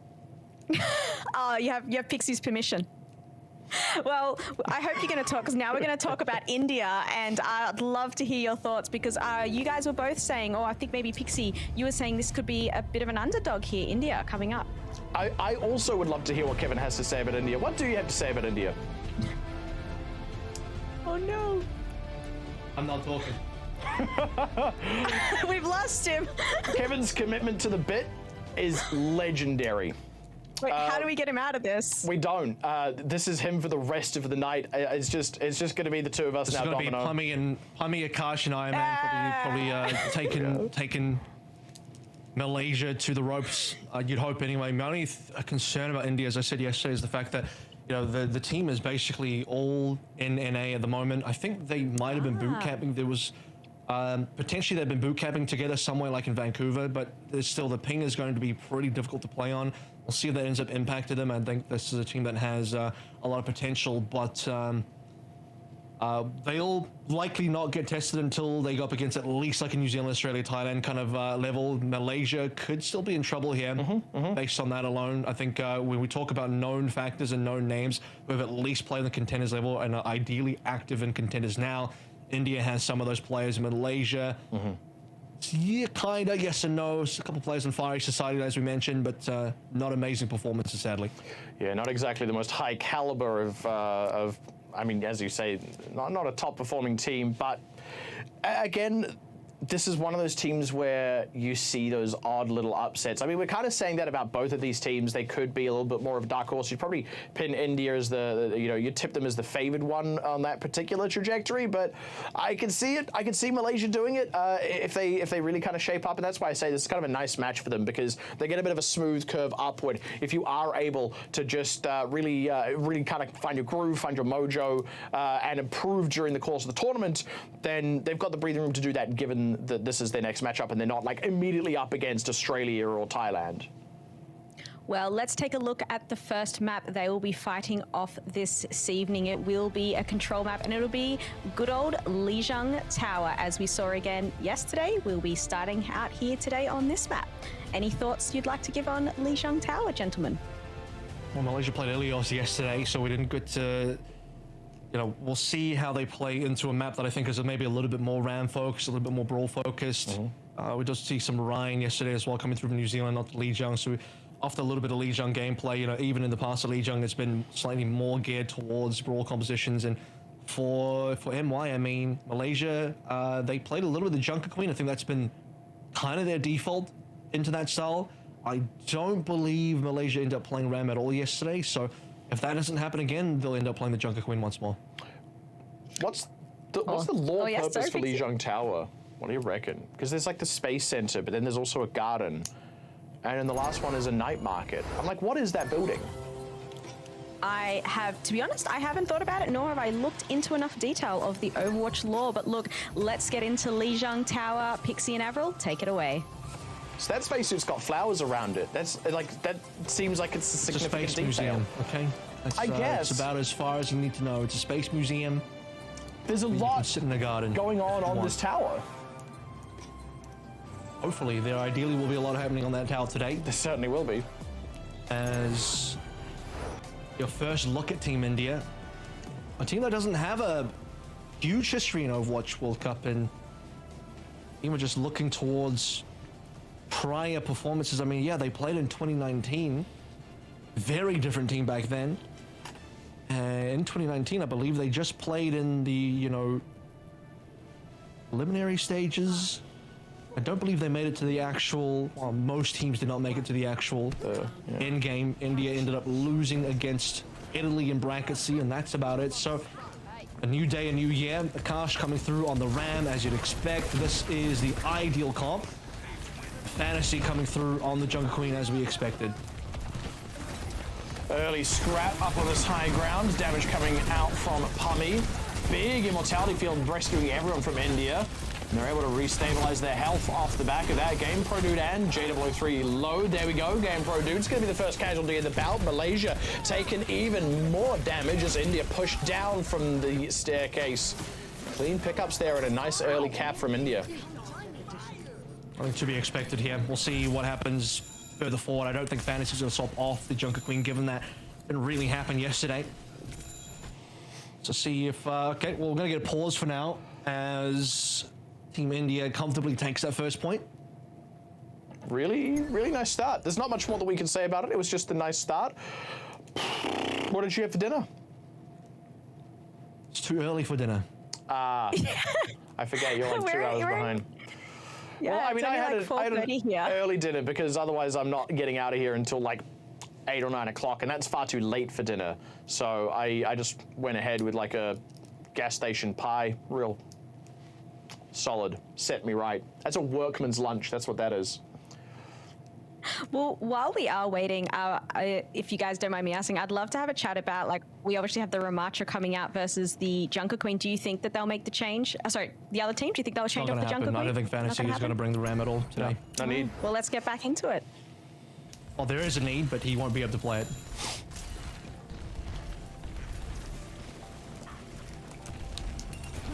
India just kind of... See that need comes up. Yeah. Fantasy at 75. India have the support ult advantage here. I do believe the Moira version, so the Moira version is going to have a little bit more of the pacing. Even though slightly behind on that charge though, given they did lose the fight. Light wall nice and early. That's also a really early immortality field. Trying to deal with it. They're unable to actually get the sideline through to kill Ad's immortality field, and they're just getting pummeled by the window with that light wall as well. So slight cap from Malaysia in the middle of the scrap there, but India ultimately in control the whole way through that fight, and now also in control in terms of the point. Malaysia's just lagging too far behind in terms of finding any ults. You still are on 99% for Numenos, only ticking over towards cold now. Fantasy is nearly there. Huge beat into, well, depending on what order you want to play it in, but certainly going to be that annihilation for Akash's fight. Fantasy just barreling forward, gets a nice catch with all 5 members, but sound barrier from Captain Crash to keep everyone safe. Immortality field dealt with, but again, India just leaning back on their defensive tools between the sound barrier and the immortality field. Completely fine, utterly untouched. Not a single casualty. 2 fights in a row here for India. Yeah, I mean, it's been, I think, more like 3 fights in a row by now. Iron Man is, I think you might be right, not having to use that Blizzard yet into this engagement, and neither did JW3. But importantly for India, it means they get to hold parity in terms of where the ults are. You'd expect that the winning team should have less ults by now, but it's just not the case. Heading into the into the 80s, about to be the high 80s, and then it'll be final fight territory. Yeah, it essentially is. Gemini will at least have himself a sound barrier, but not just yet. Needs to live long enough to deploy that. JW3 first on the Blizzard. Iron Man still holding on to his. That's actually going to mean Gemini is going to have a sound barrier just for the back end of it. They found Fantasy early in the fight, though. Good trade there to find Iron Man. Keeps it a little bit competitive for Malaysia. Light wall again out from Pummy. trying to split that fight up a little bit. 99%. This is do or die for Malaysia, and it's die, die, die indeed from Game Pro Dude. In fact, all 3 of those dies were him referring to himself. Wasn't able to pick up any kills with that Death Blossom, and very tidy half there from India. Yeah, India only giving up that 5%. I think that came in maybe the first fight. After that, nothing really came through from Malaysia at all. It was in the second fight was just every single fight. Yeah, I was going to say, it was a fight that they lost, but that they won, but because they were backed off the point, Malaysia technically held it for 5%. It's effectively a consolation prize, really. Yeah. They just kind of were able to have a bit of a sniff of that point. But for Malaysia, I mean, this is the kind of the issue that I have with playing the Queen into these matchups. No protection for the Queen at all. Just gonna fall over. Unfortunately, as much as you'd like to run the Lucio BAP here for the extra mortality field, you would lose too much pacing for it, and the only way for this Queen comp to have any real value is to be able to rapidly rush into India, where Akash, interestingly, is going to go on towards the Doom here, so we're changing things up quite a decent amount. This is a bit of a risk for India, I gotta say. I mean, you'll have to see if it pays off, but already finding Game Pro Dude and starting to run rampant on the backline. Fantasy in trouble here, has to get topped off. And here we go, here's the isolation, trying to find J003, has Gemini on the back line, and there we go, the conversion on the second DPS. Now it's Fantasy's turn. Ends up working a charm. Akash just kind of running dominant, running in circles around Malaysia. Well, they're not able to really catch him out. This is where JW3 needs to think about a Tracer instead, maybe a Sombra, something that would assist in shutting down Akash, and there's a swap. May has no real good value in this matchup anymore. Fantasy is still going to end up taking a bunch of damage. Hacks will be annoying to deal with. At least it's not super long range damage anymore. And Numeros in this engagement is getting the faster Coalescence. That's something Malaysia have to play with. Now just sitting pretty on the point. Malaysia making the push in. In all fairness, that is what Junker Gaming wants to be doing. Likes to press forward. J003 trying to duck and weave in and out of the fight. It's EMP across, only finding 2. Not really getting much value out of it. Double Coalescence. Now India the slightly later of the 2. Akash has himself an ultimate. They find Game Pro Dude already. Akash could probably hold on to that for a wee while. Same with Captain Prash. No need to expend anything further. Just the EMP and Coalescence out from India. Another good fight from India. Really should be a stagger here if they can catch Numenos. Low HP. Akash wants it, but has to respect the fact that he's out of position. Malaysia respawning. And Akash doesn't want to end up being caught out, being forced to use the meteor strike, so let Numenos get away. This Gemini X is about to have the sound barrier in time for the next fight. I mean, they'll need everything they can get. Captain Prash holding onto his own sound barrier to counter Fantasy, who eventually will rampage through. I'm into the back line at the moment. Yeah, really aggressive positioning from him. Going in. Kind of just cancelled out the rampage. Yeah, interesting. And a little bit unfortunate there for Fantasy. They were truly wanting to go in with the sound barrier at their back, but India so calm and collected in there. You saw Akash just reposition with the Meteor Strike dangerously back into the fight. Solid sound barrier timing from Captain Prash. Just clean as a whistle. I mean, as you just completely had your rampage denied there. Single punches Fantasy out of the way. Doesn't even end up catching the rampage onto Akash either, because it's technically a stun, the punches. So one of the big ultimates of blind Malaysia and has been completely nullified. This is going to be just a sick Death Blossom. Absolute freebie. Finds both backliners. Malaysia up a tree without a ladder on the point. You got Game Pro Dude barreling for it. He's going to be the shift onto the point. Tries to go in for his own Death Blossom. Doesn't even get the first die off before going down. 100-0 lockout. And the first one was effectively 100-0 as well. India, that is the most one-sided start we have seen to a match. Yeah, and I think this is where the cutoff is, right? When you sort of look at the power rankings of this group, you have a very clear-cut top 4 in my mind. That is all the teams, unfortunately, except for Malaysia and Singapore. And now you're starting to see the kind of difference where you go from number 5 to, I don't even want to say that India's number 4 just yet. We have to still see how far they can get in this tournament, because New Zealand copped the loss to Thailand yesterday, but among that sort of circle of Australia, India, Thailand, New Zealand, they seem to be our powerhouse teams, and Malaysia not quite able to compete in this matchup. Well, that'll be the first map won by India versus Malaysia there. And I would like to note that Malaysia did actually beat Singapore yesterday, but today they couldn't seem to stand up versus India. India just different really had good control there. Yeah, completely different tier. That was so fast. I barely took any notes because it was over. before I unfortunately could really make a lot of notes about it. But yeah, well played by India. And Malaysia will be picking the second map, and they'll get to pick an escort or a hybrid, and hopefully to keep themselves here in this game a little bit longer. Malaysia get to choose how they die. That's what's about to happen. That's a little... In game. Obviously, I'm referring about the match at hand. Even in game, that was a little edgy. Yeah, I don't know what a good place to be. Where can you even go? I think the main problem I'm in Malaysia right now is they're one tricking this jungle queen a little too hard. I did notice it. I did note in the sort of pre-match discussion that was going to potentially end up being a problem. Fantasy was nearly first picked every single control center fight as well, and you just can't take that kind of beating as a jungle queen in this meta. You lack the sort of sustain. You're not even going to get close enough to get the bleed to heal yourself back up. And so I don't really know what Fantasy is going to bring to the table. I mean, what else did we play? So did we go to the Circle Royale? So I guess Fantasy on the Sigma. That was a highlight that we had yesterday. That was good. That's going to have to be it. I think you go back to Circuit. Yeah. Maybe, yeah.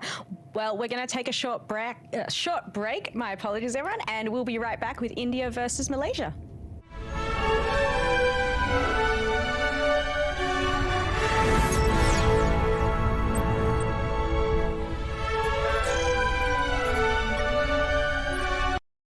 You asked, we listened. The McFeast is back in all its beefy, salady, saucy glory. Value means more at Macca's, so grab a McFeast lunch deal now for only $5.95.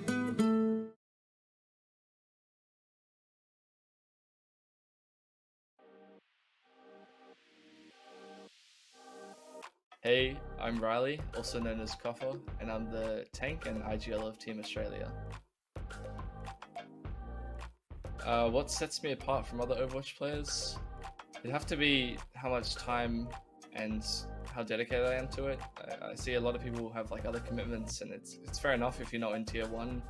Overwatch might not be your entire livelihood, but I think I put more hours than any other player in the same division, so I think I've got a great advantage of time on my hands. Some of my biggest role models within the Overwatch Australia esports community would have to be Punk, Unter, Face. There's 2 LA Gladiators coaches within the Overwatch League and a Vancouver Titans tank player. It's kind of limited, the resources you get within OS, so it's great to have these people available to help, especially during the World Cup. My go-to Macca's order would definitely have to be a double quarter pounder meal. There's nothing better than those beef patties, I'll tell you that. Make deliveries now on the My Macca's app. How do I deliver under pressure? I generally just focus on breathing techniques before and during important matches, and my years of competing in like high stress situations has prepared me for the big moments. Queuing ranked all day every day won't actually get you as far as you think. You have to be a lot more critical in your own gameplay and watching back VODs, seeing what mistakes you did and how to fix them. Watching pros can also help a lot develop like cool strategies, and you can understand how to play the game at a higher level.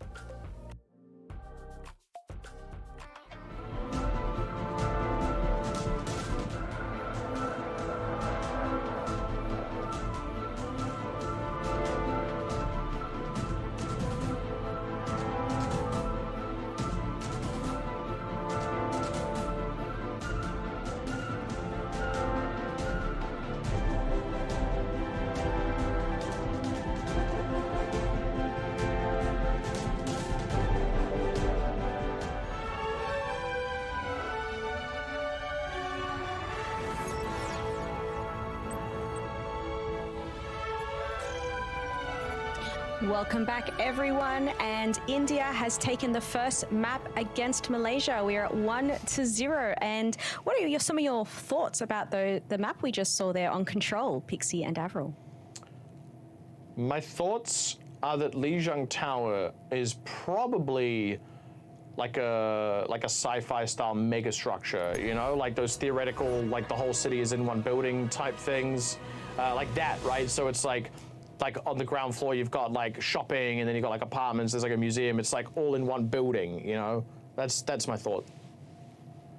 Okay, Thinking and that about unless the Fantasy players? Sigma can pull Malaysia back in, this is going to end up being a fairly quick series. India, unfortunately for Malaysia, clearly just going to be the better team here right now, and it's difficult for Malaysia to catch up.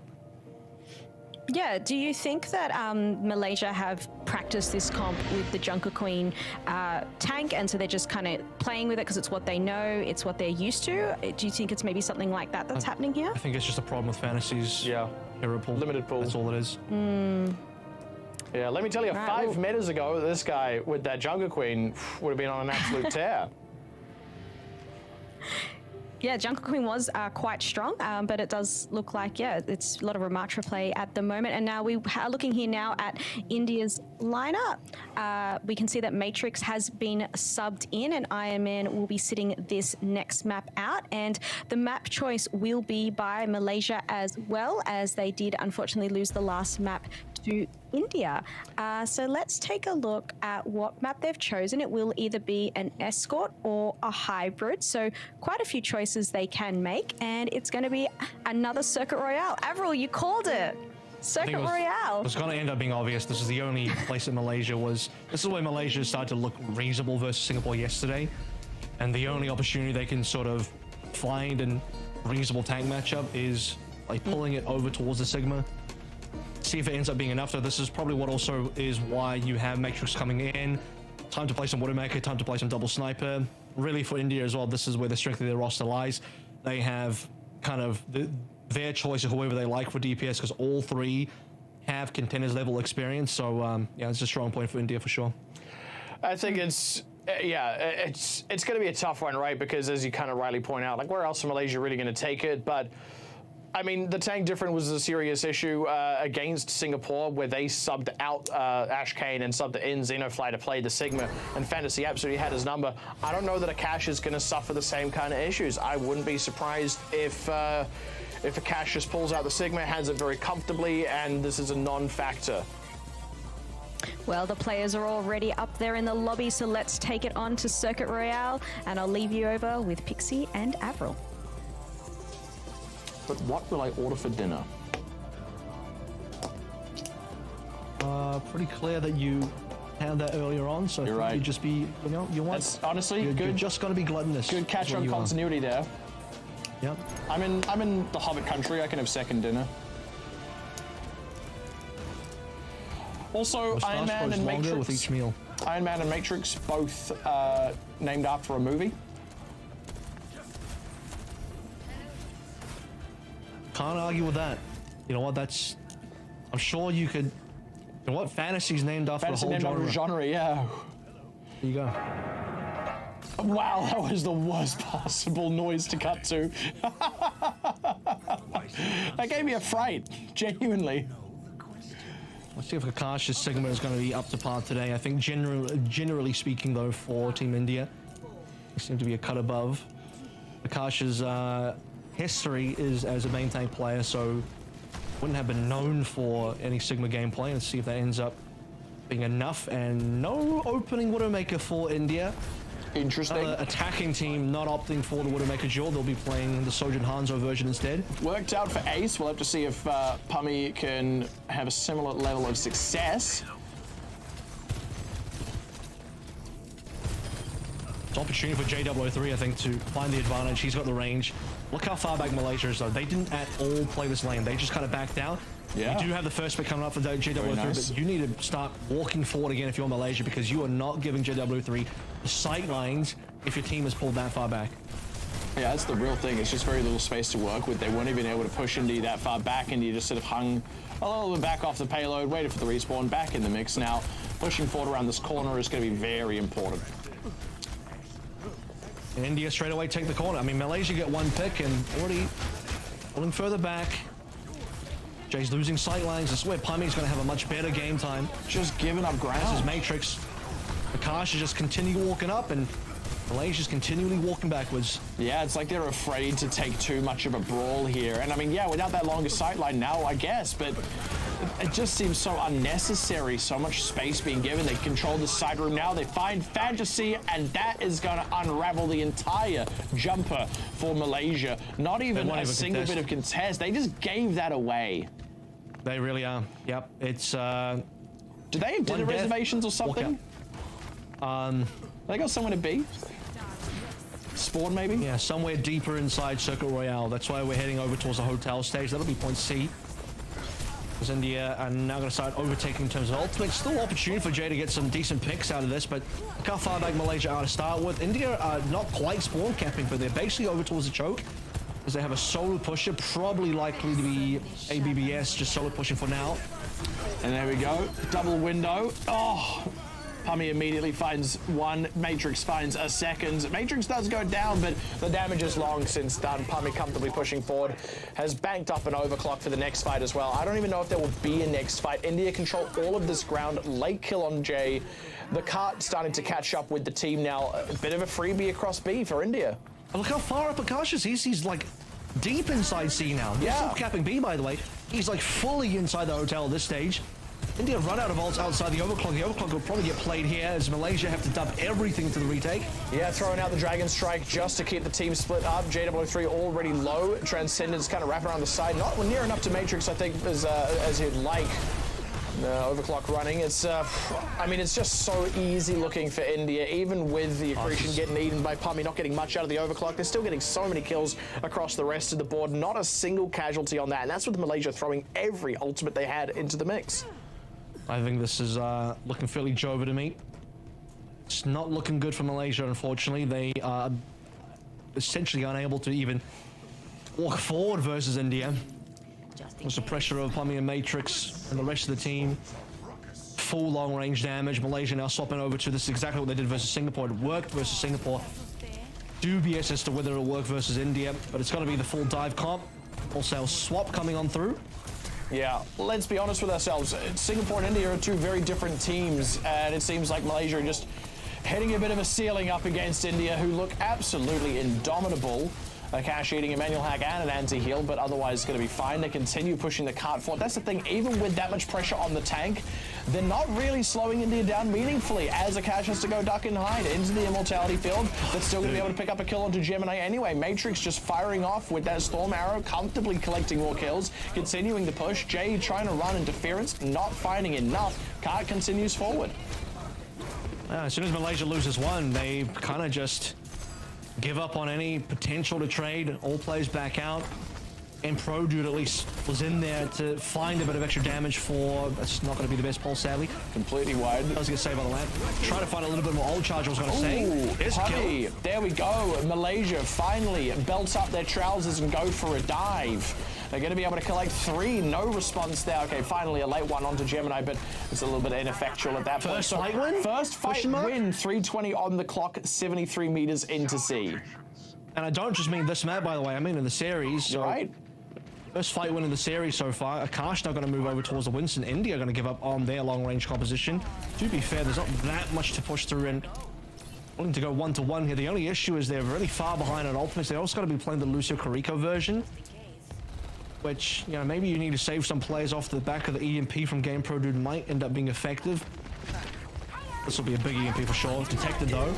Ooh, he's been detected and immediately taking a chunk of damage, ends up going down, and Jay is able to just kind of, or rather Matrix is able to kind of last it out and back away with the recall. Now it's Fantasy stuck in a bit of a corner. Akash is a little bit surrounded here, able to pull back to his team, bubble down, nope, followed up. Abs, I think, just took a dive there, went off the edge.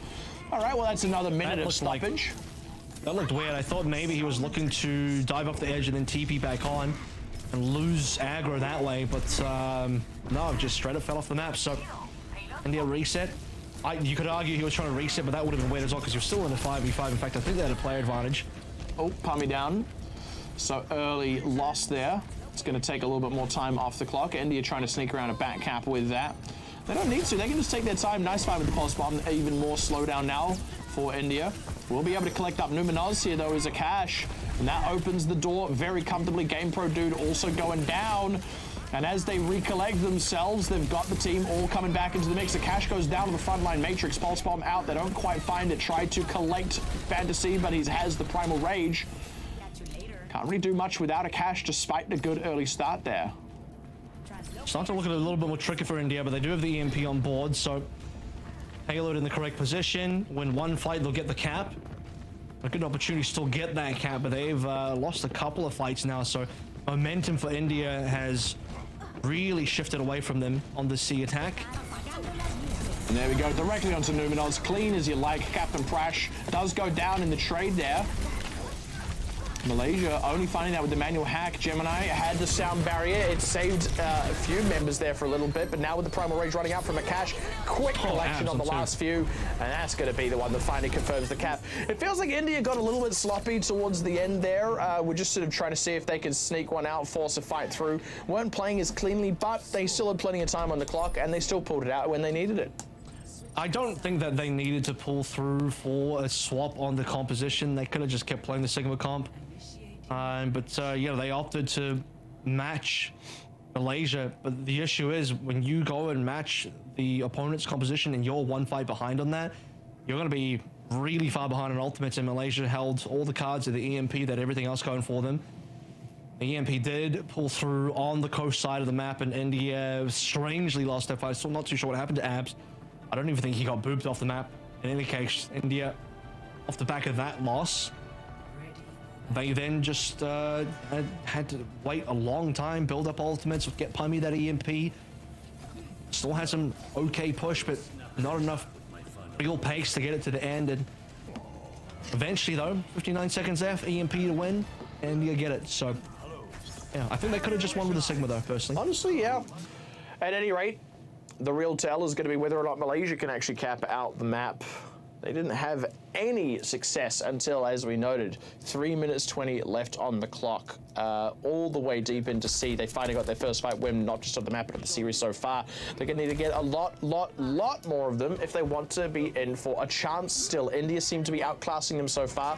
I'd be excited to see Malaysia really kind of pull the finger out and start performing a bit better. So even on the defense, India's going to forego the Widowmaker, and you would have imagined if you are not a fan of Widow on attack, I could get that, but Widow on defense is pretty damn good. Jay's not going to shy away from it at all. You see how much further up India's going to play, though. They kind of need to be playing further up because you need to give Pummy a little bit more medium range to fight up against Jay. Otherwise, you know, this Widowmaker is just going to be difficult to play against. Taking their time here. India giving up a fair bit of ground for now. Obviously, they want to take the shorter sight line around this corner. They don't want the super long sight line. They need to play tight on this corner. They need to play tight on the hairpin at minimum. And this is the opportunity now. While Jay doesn't have too much of a free sight line, just trying to keep tabs on Jay. Whew. Felt that one whiz by his head, he did. Trying to pick up something. Malaysia take a little bit too much heat on the front line there with Fantasy and have to back away. Malaysia is trying to take bridge for now. Interesting. They're not really able to. I mean, yeah, they go up the high ground, they have to drop off. You're not going to have good sight lines up. They're not really.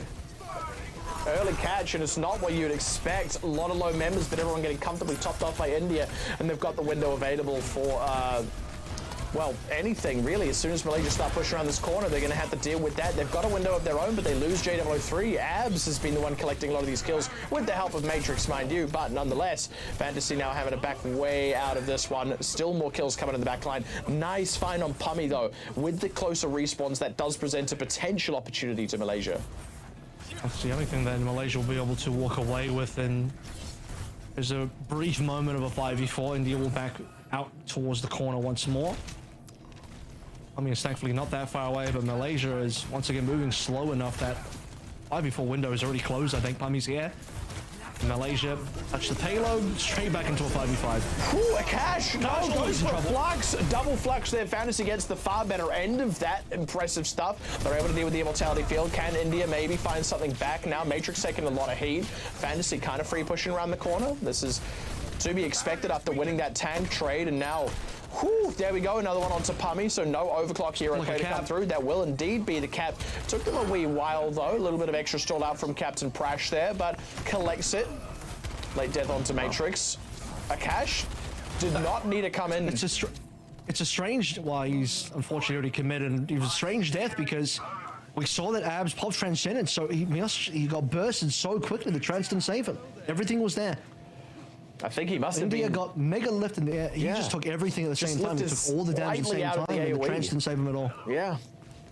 They Unfortunate got all there. lifted up together, so I don't think he was out with the AoE. Maybe the timing was a little bit off, but No one can hide. I would have imagined he could live there, but just had to have been all the damage all at the same time.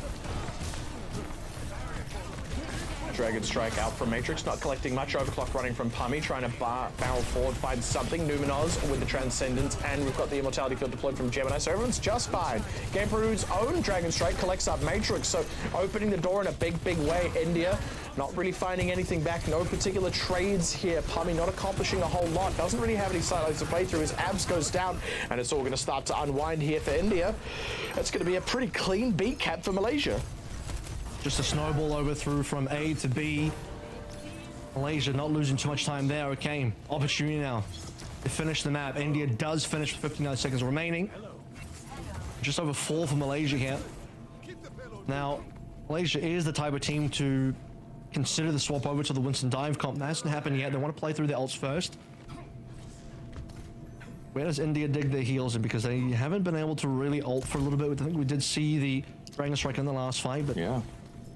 This is actually a similar time. Similar time as what India had on the clock as they came in to see. So real opportunity presented to Malaysia here. They could cap out. Ooh, and they find Pummy early. Excellent stuff from GamePro, dude. That keeps the payload moving forward once again. 3 minutes 20. Or 3 minutes 30 rather. What can India get in trade? There we go. A rock onto Fantasy, and he is indeed rocked. Rocked to sleep, I suppose. Okay, first big reset. This is where India start to... I mean, just off the back of one window ultimate as well, there wasn't very much. There's single ultimate to get a fight win. Another good rock from Akash. Malaysia's going to start losing a lot of time. That's the first minute of the 4 that they had on C gone. And never really taken much ground. Spen just kind of scrapping, and just as they get in position to start moving forward again and making something happen, they lose GamePro Dude just kind of in a one-on-one against Matrix. Fantasy is staying in it, trying to keep the forward pressure down. Takes another accretion, has the window at his back, tries to go for a rock of his own back onto Akash. It's just this really scrappy back and forth. Here we go, Transcendence committed. They have already lost Pummy, now losing Matrix. Unforced there. Fantasy going in for a nice flux, collects Akash, and the brawl ends up working out. That was really odd through that window. Well, it's triple ultimates used there. Fantasy gets around the back. He cancels out Akash's ultimate, so decent rock from Fantasy onto Akash, but then India kind of stuck in that position. They want to push forward away from, into the window and away from the flux, but Malaysia have the double angles to work through. Payload now is right at the end with 2 minutes remaining. Single Dragon Strike actually might be enough from GamePro Dude if they can really force a fight, especially into the side room here. Throws it down around the side. Jay is already low. Akash eating a lot of that Dragon Strike. They've lost the Immortality Field already. Matrix has to throw his own one out now. Straight down the main line there. Fantasy a little bit isolated from his team and will go down for his trouble. Very critical here for India to anchor the defense and start running out the clock. The rest of Malaysia going to be forced back. We'll see if Akash can pick up anything on the exit. No, they will not, but still, they force the stoppage. I mean, Malaysia needs some sort of point pressure because the Dragon Strike on the actual point itself is what will actually get you the cap or threaten the cap. Matrix throws this into the side room, and as you mentioned, Fantasy caught out alone, didn't get to back out with the rest of the team. Supports no opportunity to save him. Went down to the last minute, so 3 minutes ago things were looking pretty reasonable for Malaysia. They'd snowballed through B. That snowball's now easily dissipated. And India holding strong, more else to play through. Akash coming up to another flux. Malaysia out of resources. I mean, I think a good snipe from Jay is maybe the only thing that can really save them. Immortality Field already finished off, and that's a free kill onto Jay with the right click, or with the rail shot there from Pummy. Nicely done, and there we go. 45 seconds on the clock. Not necessarily final fight here for Malaysia, but certainly it's going to be tough for them to come back in for the next one. Fantasy has to take the dive. It's going to be a slow reset. I mean, they didn't even have to use the flux. I think they already had the fight won. They could just kind of pull the fight out a little bit longer, drag the time further out, make it really awkward for Malaysia to go for the recontest, which they're going towards now, and talk about the fact that Malaysia does sort of look towards a dive eventually on C, and they'll do it in the last 30 seconds. No ultimates to play through. Fresh composition into the overclock. They can at least be thankful that India used a bunch of ults as well, but Malaysia have everything now to do in the last 10 seconds. And Manuel Hack to open things out on Akash. They want to try and drill him down, but he just backs up, has the team at his back. Didn't even want to commit the immortality field there. Captain Prash feeling safe with that one. Nice Manuel Hack on the Pummy. That keeps the overclock at bay for just the hot second longer, but still finds a shot onto J3 AK Pro Dude, and it all comes apart at the seams. Pummy gets the overclock, finds a chunk of kills, and Malaysia are Mick finished. Just like that. Good attempt. Malaysia started to come together a little bit stronger on Circuit Royale.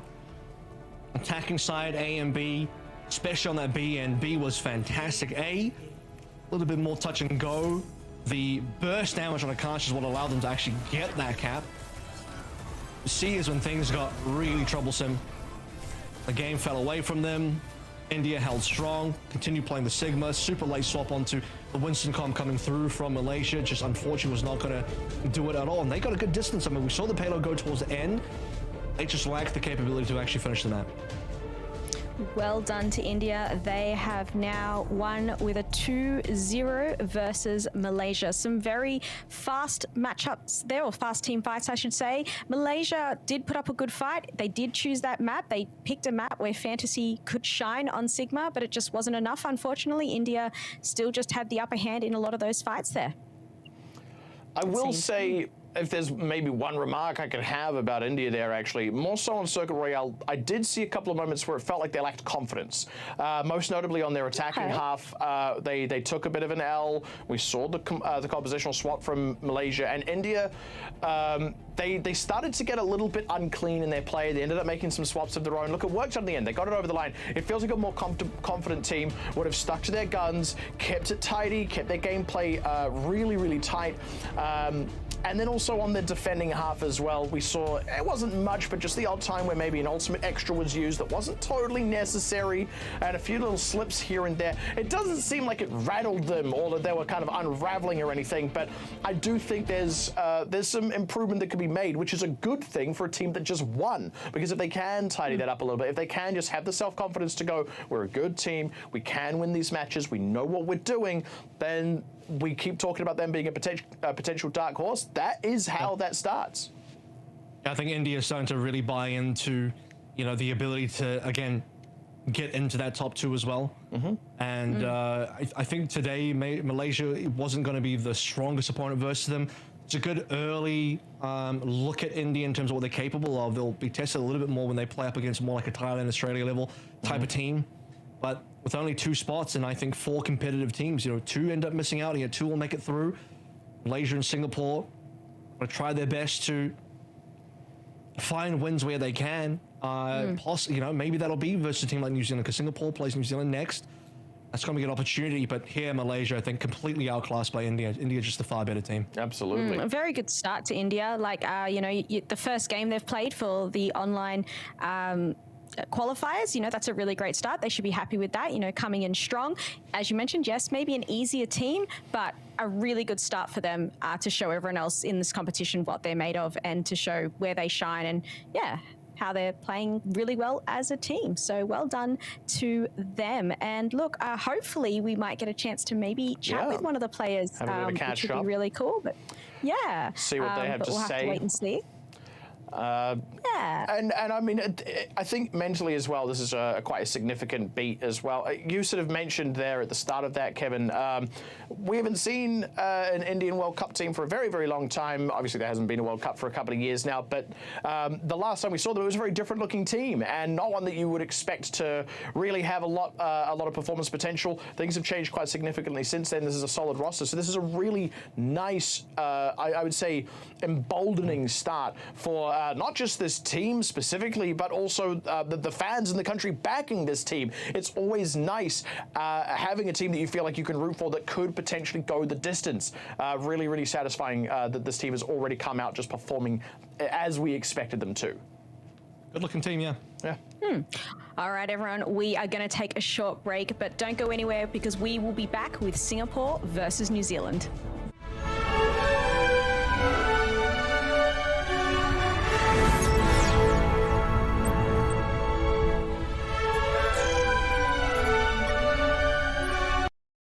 You asked, we listened. The McFeast is back in all its beefy, salady, saucy glory.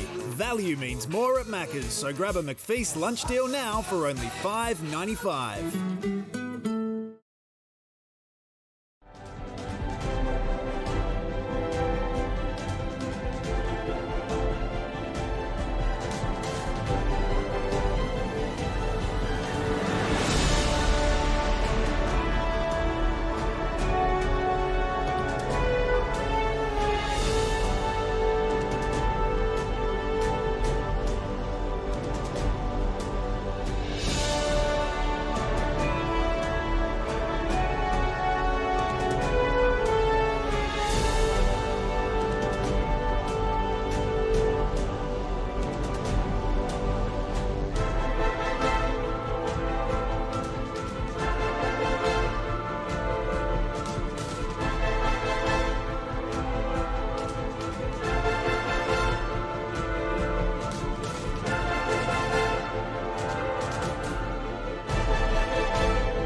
Welcome back, everyone, to the Overwatch World Cup APAC Group B online qualifiers. And did you know the World Cup home and away skin bundles are now live? Hurry and get them before they leave the shop on the 27th of June. There are 3 bundles, the EMEC, APAC, and AMER bundles. You get both the home and away skins for all the heroes in the bundles, and these bundles support the teams directly by contributing to the World Cup prize pool. Shop now on Battle.net or the Overwatch 2 in-game shop. You can learn more at overwatchworldcup.com.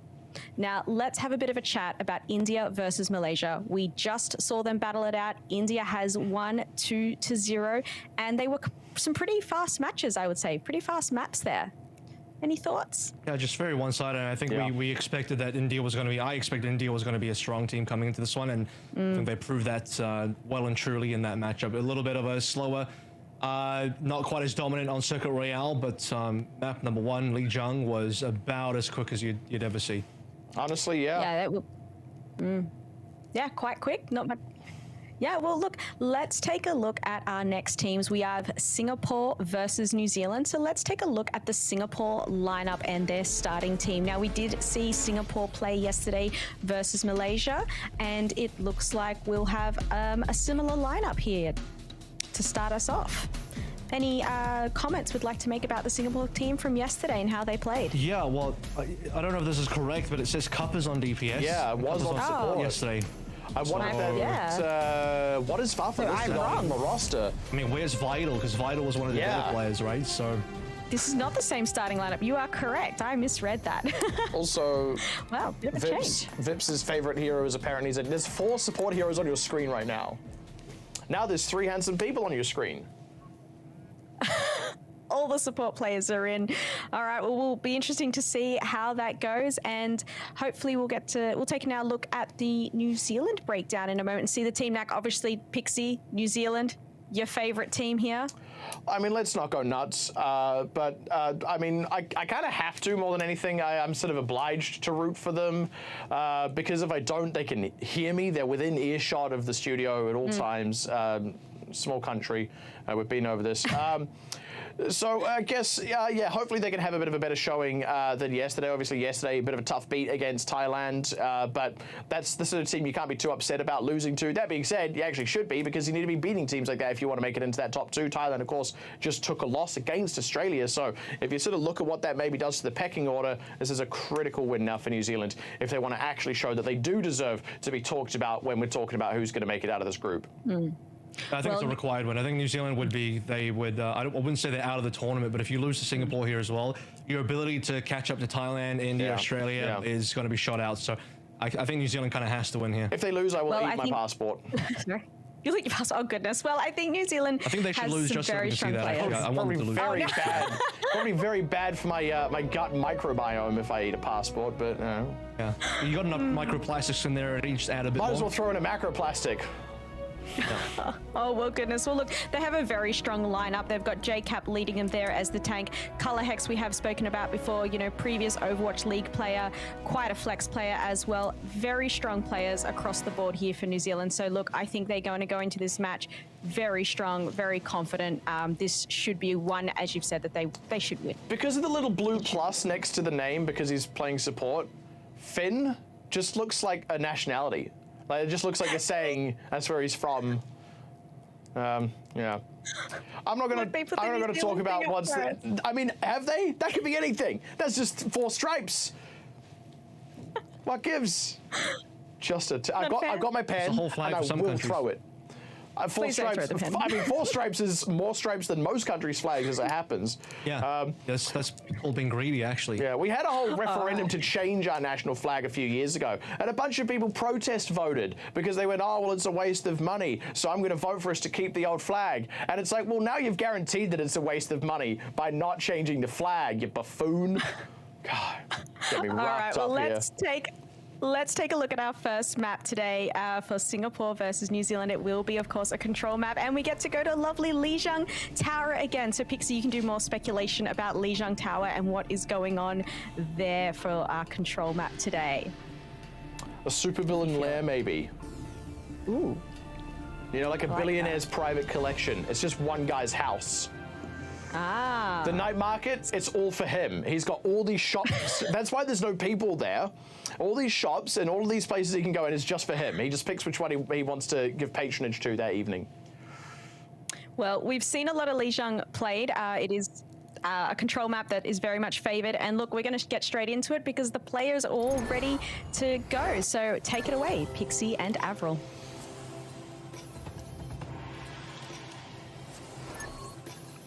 I've said enough. I think I'm hoping for a bit better gameplay on night market specifically today. I think that was a weak point for New Zealand yesterday. Not a fan of how they played their Ryan comp. Very sloppy from Team New Zealand, unfortunately. Colosseo, a bright spot, talked about him already, and that's Echo on Mbani was certainly the turnaround for the team. Yeah, but for New Zealand, I mean, I don't think it's crazy that Thailand beats them. Thailand are looking like one of the better teams, not quite good enough to beat Australia. And you sort of mentioned this earlier, but we're getting a little bit more refined ordering of the pecking order so far. For New Zealand, can they at least bring it back today to climb back into what I think should be a top 4 for New Zealand? Yeah. Singapore did not look comfortable versus Malaysia yesterday, and Malaysia just had their game handed to them by India. So, yeah, for Singapore and Malaysia, it's looking a bit rough unless Singapore can do something special today. I mean, that's the thing, right? For both of these teams, it's a do or die kind of match, right? For Singapore, it would be starting off 0-2 and probably not going to have the opportunity to recover from that position if they lose this one. If New Zealand lose it, you would have serious doubts about their ability to make it into that top 2, even if they do start to have some recovery games. Because even if after that they turn around, they beat India, they, you know, let's say they beat everyone else but Australia, well, everyone's going to be, well, and Thailand, obviously, they've already taken that L. Those are all teams that you could probably expect to beat Singapore themselves. So you'd really start to worry about New Zealand's potential to make it out of this group. So a real on-the-line kind of match for this particular one. Yeah, like I said, if New Zealand lose here, it'll end up being a 3-horse race between India, Australia, and Thailand.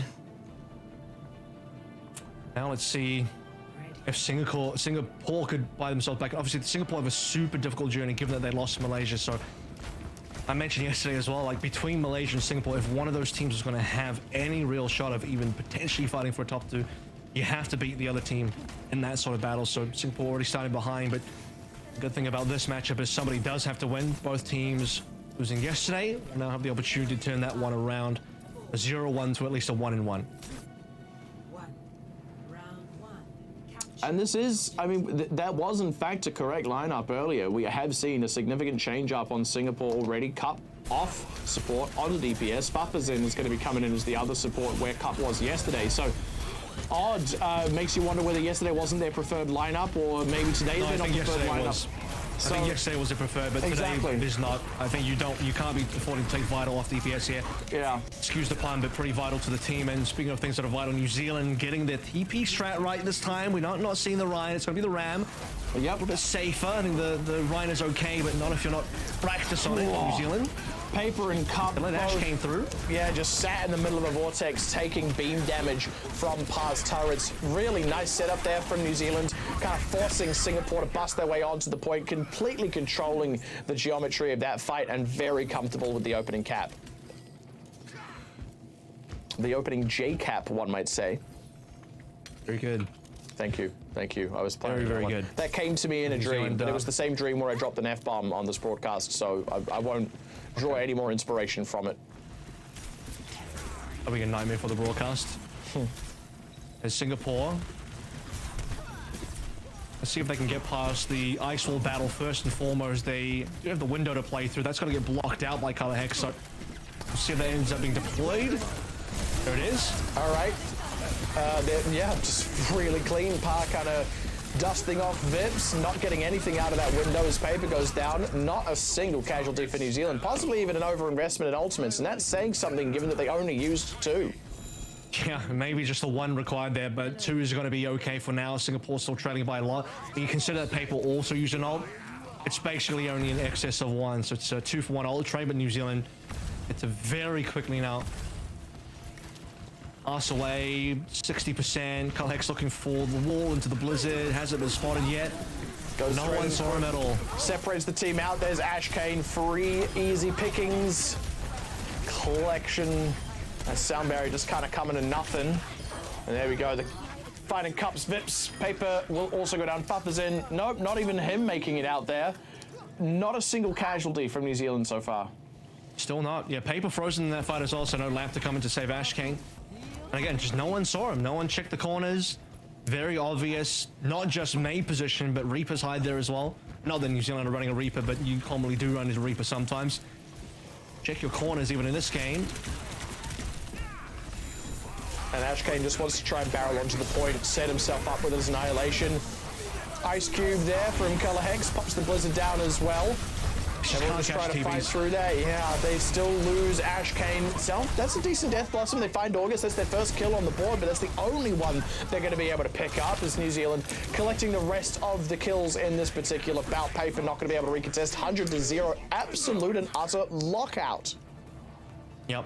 Very dominant. They tried to catch Par there, but Par just TPs away. You can see from Ash Kane's POV, he just did not know which way to look. Didn't really find anything there. A little bit left to be desired on Vips's Blizzard there as well, as it was pretty cleanly dodged out by New Zealand. They just speed out of the way, TP out of the way if they need to. And it begins quickly with New Zealand just having the early teleporter strat, getting onto the point, forcing Singapore to come to them. And from that point onwards, New Zealand never got off the point, never had to get off the point, only lost how many? 2 players? If even that, only happened in the last fight. What do you reckon Singapore's favorite anime is? Guess we can ask I'd tell you if I'd watched, but I don't know, so. I mean, if they win, we could maybe ask them in an interview. Okay. Just they'd have to do a lot to win, though. They get the health pack pickup, but Paper's already down anyway. Off the point. So it doesn't matter. Manual hack onto Ash Kane. He's definitely going to go down there. Not much that defense can do for him. Cup going to have to take the dive. Doesn't actually take any damage on the way out thanks to that Wraith form, so it doesn't give away any kill credit, doesn't give away that little bit of ult charge, so that's something. Micro plays, you know, if you're going to lose, you don't want it to be as brutally as possible. I'll just be giving away the point instead, and New Zealand will happily take that. At least have a full mirror matchup this time around. With Singapore, unsure if that'll end up being enough. Let's see which direction they want to pull in from. It's going to come from White Room. No maze to think of here, which is probably a good thing for Singapore. They're not going to get locked out. They can just walk onto point. Nice manual hack again.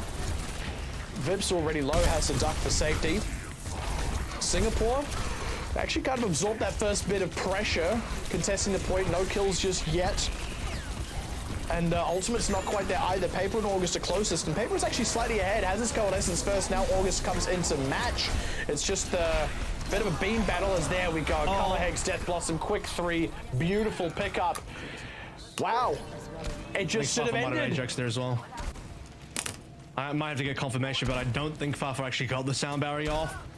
Possibly, I'll have to check, but I certainly didn't hear it. Both. I saw him die as it. I saw him die as it was coming through in the HUD. Paper barely got a Coalescence going as well. Color Hex just cleaned his way through. Yeah. Singapore.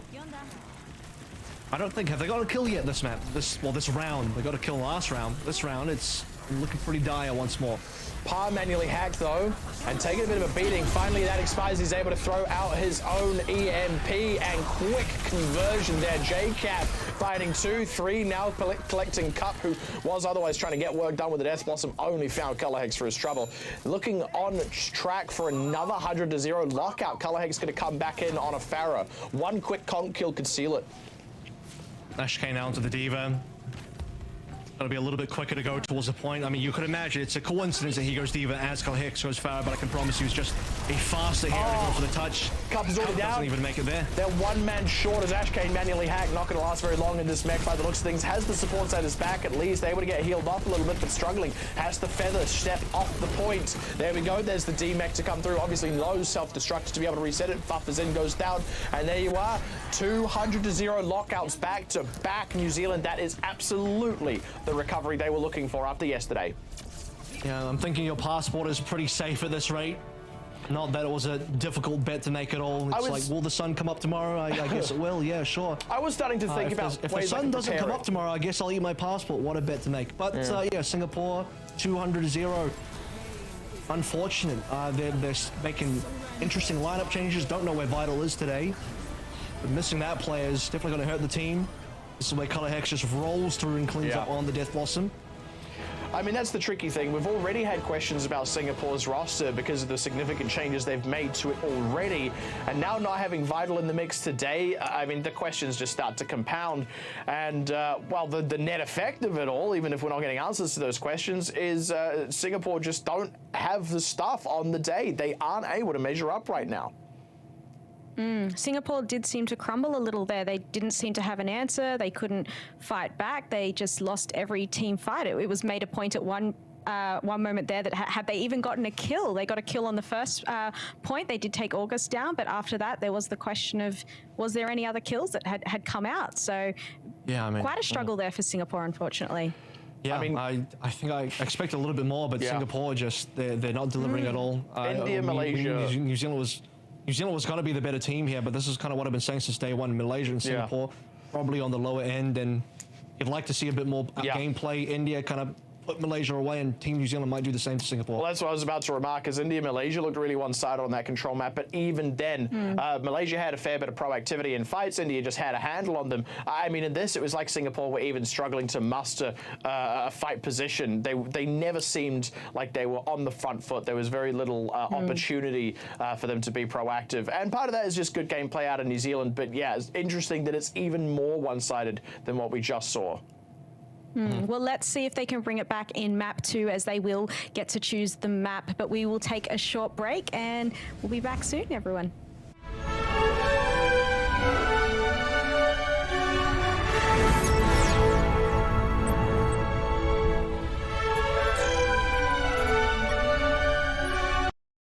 You asked, we listened. The McFeast is back in all its beefy, salady, saucy glory. Value means more at Macca's, so grab a McFeast lunch deal now for only $5.95.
Welcome back, everyone, to the Overwatch World Cup APAC Group B online qualifiers. If you're just joining us, we are currently in the middle of New Zealand versus Singapore, and currently New Zealand are 1-0 versus Singapore. They took out Lijiang Tower. And look, I don't like to say it, but I'm gonna. It was a pretty clean sweep there. They 100-0 on both points. I can't really call it any other way, I feel. I mean, I have no qualms about the saying thing it. you didn't want to say, I said much more brazenly on the broadcast, a lot more brash as well. So, I mean, I think at this point, I've somewhat called it. That was just way too one-sided. To be fair, Malaysia had a little bit of a comeback on map number 2 versus India. Singapore, can I say that this opening map looked even more one-sided than the India versus Malaysia map one? You can, because that's exactly, yeah, I've already said exactly that. So yeah, well, I think we're all in agreement. This is so far brutally one-sided, and it's interesting that you mentioned that second map actually between India and Malaysia, because that's going to be the real tell here. If Singapore do have even just a little bit of gas still in the tank, if there's something that can still come out of this this particular incarnation of the roster, this is the map where it's going to have to happen. Otherwise, I think we're going to have our most one-sided series so far, and possibly of the tournament. Well, actually, Australia still has to play Singapore. One-sided so far, yes. One-sided got so many far. games to go. The worst day of your life yet. All right, well, let's take a look at the map that Singapore have chosen here to hopefully have a bit of a comeback, and they have picked Watchpoint Gibraltar. We haven't seen that yet for these online qualifiers. A point with some very high points and things. Yeah, not in this region, true. But yeah, some great high angles at the starts there. I'm gonna guess we're gonna see a lot of maybe double snipers again, some Hanzos and Widows here. This map changed a little bit. You know, we've shifted spawn positions on, for this later season. So Gibraltar it's still mostly the same. It's like near identical, but just a few changes in terms of spawns and different doors and whatnot. The flow of the game, I think, is still largely the same, so that won't change too much. But a dive-heavy map, as you say, which opens things up for snipers on big angles. But with the Widow nerf as well, some of those angles are going to be less effective. I'm not exactly sure how these particular two teams will be handling that today. I think when you look at their lineups, ODP did get swapped in over JCap for this map, which means New Zealand at least want to be looking towards the Winston. I think Diva from JCap would have also been fine, but we're going to be playing the Winston version instead, which likely means Brig and Anna on the back line, and possibly Tracer Sombra on the front. You might not even see any snipers if we just play Tracer Sombra. I was going to say, you Yes, talk about well, dive ODP. oh, yep. That's, I mean, yeah. New Zealand have very clearly signaled what their intention is. All right, well, let's get into it. The lobby is ready, and we'll make our way over to Gibraltar. And I'll leave it over with Pixie and Avram.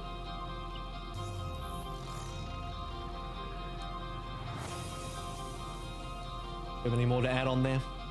I On the ODP? I really don't. I've already described him. I described him yesterday as handsome, generous, and loyal, and I stand by that. How would you describe ODP? Those are good traits. Those are good. You know what? I think 3 is enough. I don't want to. What does it stand more for? than that. Does it stand for anything? You know what? I told you yesterday, and you didn't pay attention. So now you can just wonder. 1 day punch. It's a punch that takes all day to complete. It's like the 24 hours. Yeah, like the 1 inch punch, the Bruce Lee one, the 1 inch punch. Yep. Well, if there's a unit of measurement that starts with a D, you could work on that. I got you thinking. 1 direction punch. I think we've all been there. Which is every punch actually. I don't think you can punch in They do multiple tend to go in a single. It's a very front to back maneuver. The punch. Don't be baited by the hog. This is just to check outdoors, same as what we've seen before. No catch. All right. The Life Weaver pullback. Yep. That's a little new. Typically, you would have had the TP back for that one, but the new Life Weaver pullback Very cute. will be what we play through. Color Hex on the Ash. You know, in Color Hex DPS of old, he was more of a, he was a flex DPS player, so not really known for the hit scans. It's a little bit new for Color Hex. We'll love to see how good it looks on him. And my gut says it'll be good, but I mean, my gut is full of microplastics, as we've established, so can it even be trusted? Oh, have an Ash Kane. Okay, that's a really good sleep. And that first dive in, not really getting much, and damage on Carp actually is the first one to go down. That's August just collecting that. Vip's now down as well. Nice trade back. Ashkane finally finding one, but he's deep on the back line for that, and not really where he needs to be on the cart. Counter diving is not the order of the day when your team is actually losing the main trunk of the fight, and this is going to be a cap. Here we go. Finally, Ashkane coming in for the contest, but quite possibly get a trader's life for it. Par is right on top of him. Ashkane struggling to stay alive here. Cup in the meantime actually finds ODP and are still trying to chase down Ashkane, but Ashkane is not going down. He's kind of distracted a lot of these members here. The two supports and Par all busy trying to deal with him. He ends up picking up August on the way out as well, and it allowed Singapore to, as you noted, sort of wrap around and dust off ODP, so preventing that early cap there. A bit of slowdown. Already, I think, some improved gameplay from Singapore. The stick, though, that's the 5v4 we're looking for. We start heading into ultimate territory. Ashkane's not enough to find the minefield. That gets deployed very aggressively, and at least there's still a contest on the point.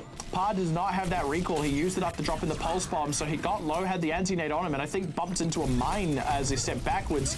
They opened the door quite wide with that pulse bomb, but haven't quite been able to walk through it just yet. Cup now down, though. Dive with the nano boost on ODP. Was fishing for something. Nearly had a wrap back onto paper. Ends up going forward now on Vips. Ashkane does die. Finally, Primal Rage backed up, so ODP has to commit it, getting a little bit low. Is keeping that forward space, though, as the caps come through already, and a few extra kills on the back end collected, so bit of free push now on the cards for New Zealand across B. We start picking up the pace. Minefield got deployed super early from Singapore, and I would have imagined that would be better placed on the payload, but it was nearly at the cap. But we had 4 other ultimates slowly coming online over the course of that fight, none of which ended up being used as the team slowly loses, and New Zealand see what kind of opening momentum we can find here. There is a little bit of stall on the payload. I think that might be Cup, possibly Ashkane slowing that down. All right, that's going to be a nano boost onto Fapazin, who has the rally running. ODP dangerously low, but able to get back with his life. No, Cup dusts him off with a pulse bomb. That's a lot of ultimates used for Singapore, though, and they only end up collecting the 1 kill. New Zealand, they have used their own bomb and pulse bomb, but they've traded a kill back. Losing ODP does mean that New Zealand can't get much done despite that trade, but even so, Singapore now very lean as the fight continues. ODP will be getting back with his team in a hot second. Vips is already down. Fapazin overextended. Ashkane now maybe in a little bit too deep. Yep, will go down as he tries to wrap back to the rest of the team. Just finds himself staring down the Tesla cannon of a Winston. That's going to be New Zealand back underway. That's the word I'm looking for, isn't it? Underway. Yeah. Singapore changing comp slightly again. I think Vips might be on his 3rd hero. This defense for now. They should be able to come back in for a contest. Ashkane's arrived, but resources looking over towards finding the minefield. Ashkane will have to live though, but he's down. Yeah. Did not have enough shielding there, did not have enough support sightlines to help him out, and Vips has come back here on Genji. Yep. Cap's already come through, and now Vips goes down. Ashkane now over towards the Winston. A little bit more safe gameplay, especially with an Ana in tow. To be fair though, I think Ashkane's survivability is much better with the ball, but Singapore might not have the required coordination to make the ball dives work. Also, by the way, Paper and Fafa could have just gone back into spawn and back spawn. Maybe they don't even realize that mechanic is in the game, but they didn't have to come out and die like that. They could have just back spawned. Yep. A little bit of a hangover from Overwatch past, maybe. Hard to unlearn some of those instincts, but yeah, unnecessary, unforced error, one would say. Par fishing for something with the pulse bomb now. Don't they just run down Fafazen and Cup? Don't even need the pulse bomb. Paper now, a bit of a freebie as well. Just dragging that out, playing with the food. Paper's trying to walk back into a spawn that doesn't exist. That's where the old spawn door is. And he's trying to walk back into the old spawn door. This is a player who we also just saw not utilize a mechanic that is new to the game. I think that's really telling about the state of this Singapore team right now. Possibly.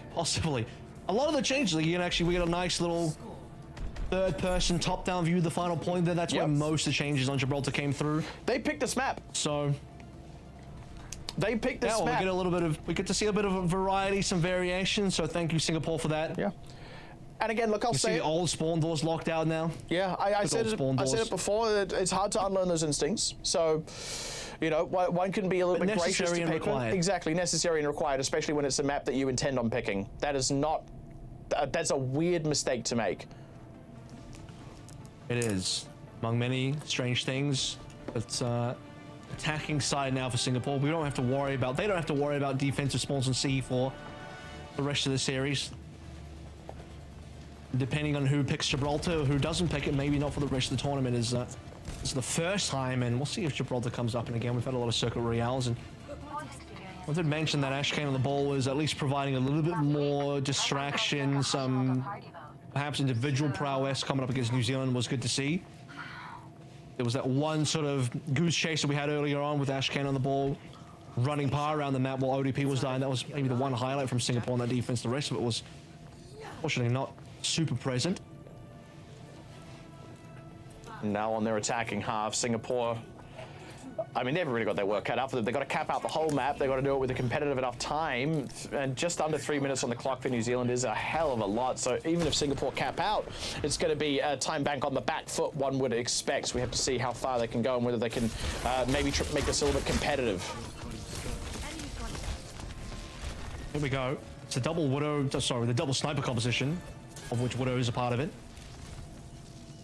And you still do outrange the Ashe by a little bit, but not as monstrously as before.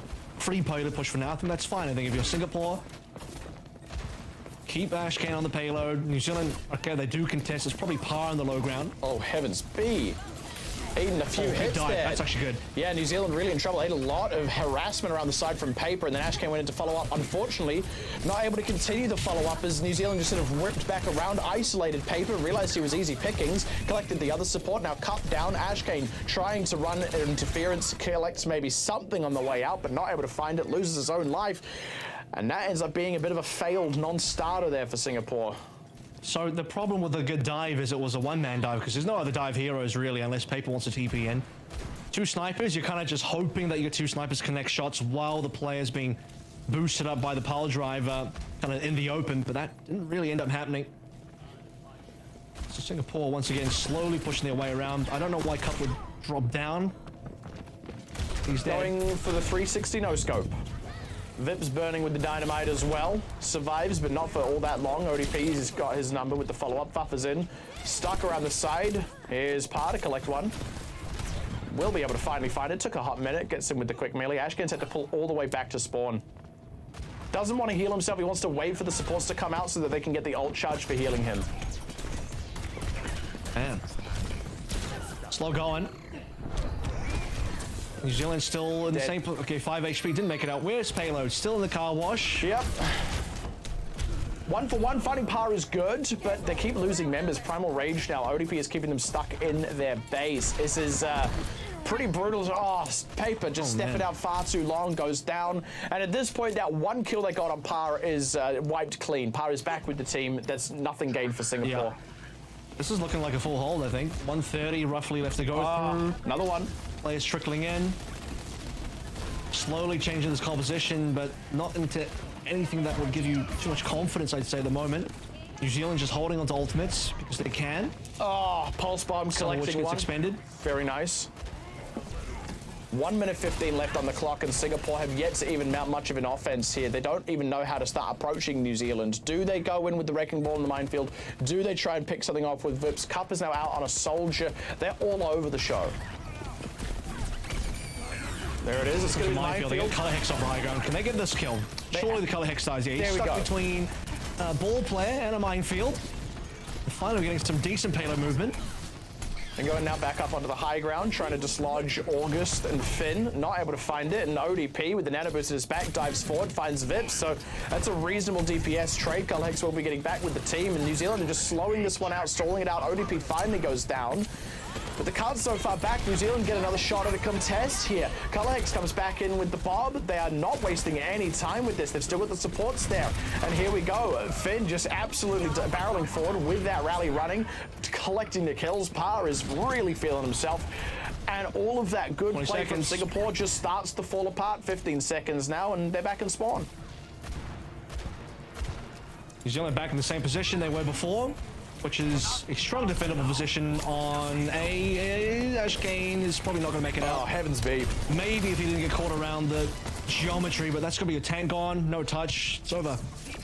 Pretty brutal. Pretty brutal. Unexpected. Unexpected. That was one of the more one-sided full holds I've seen in a while.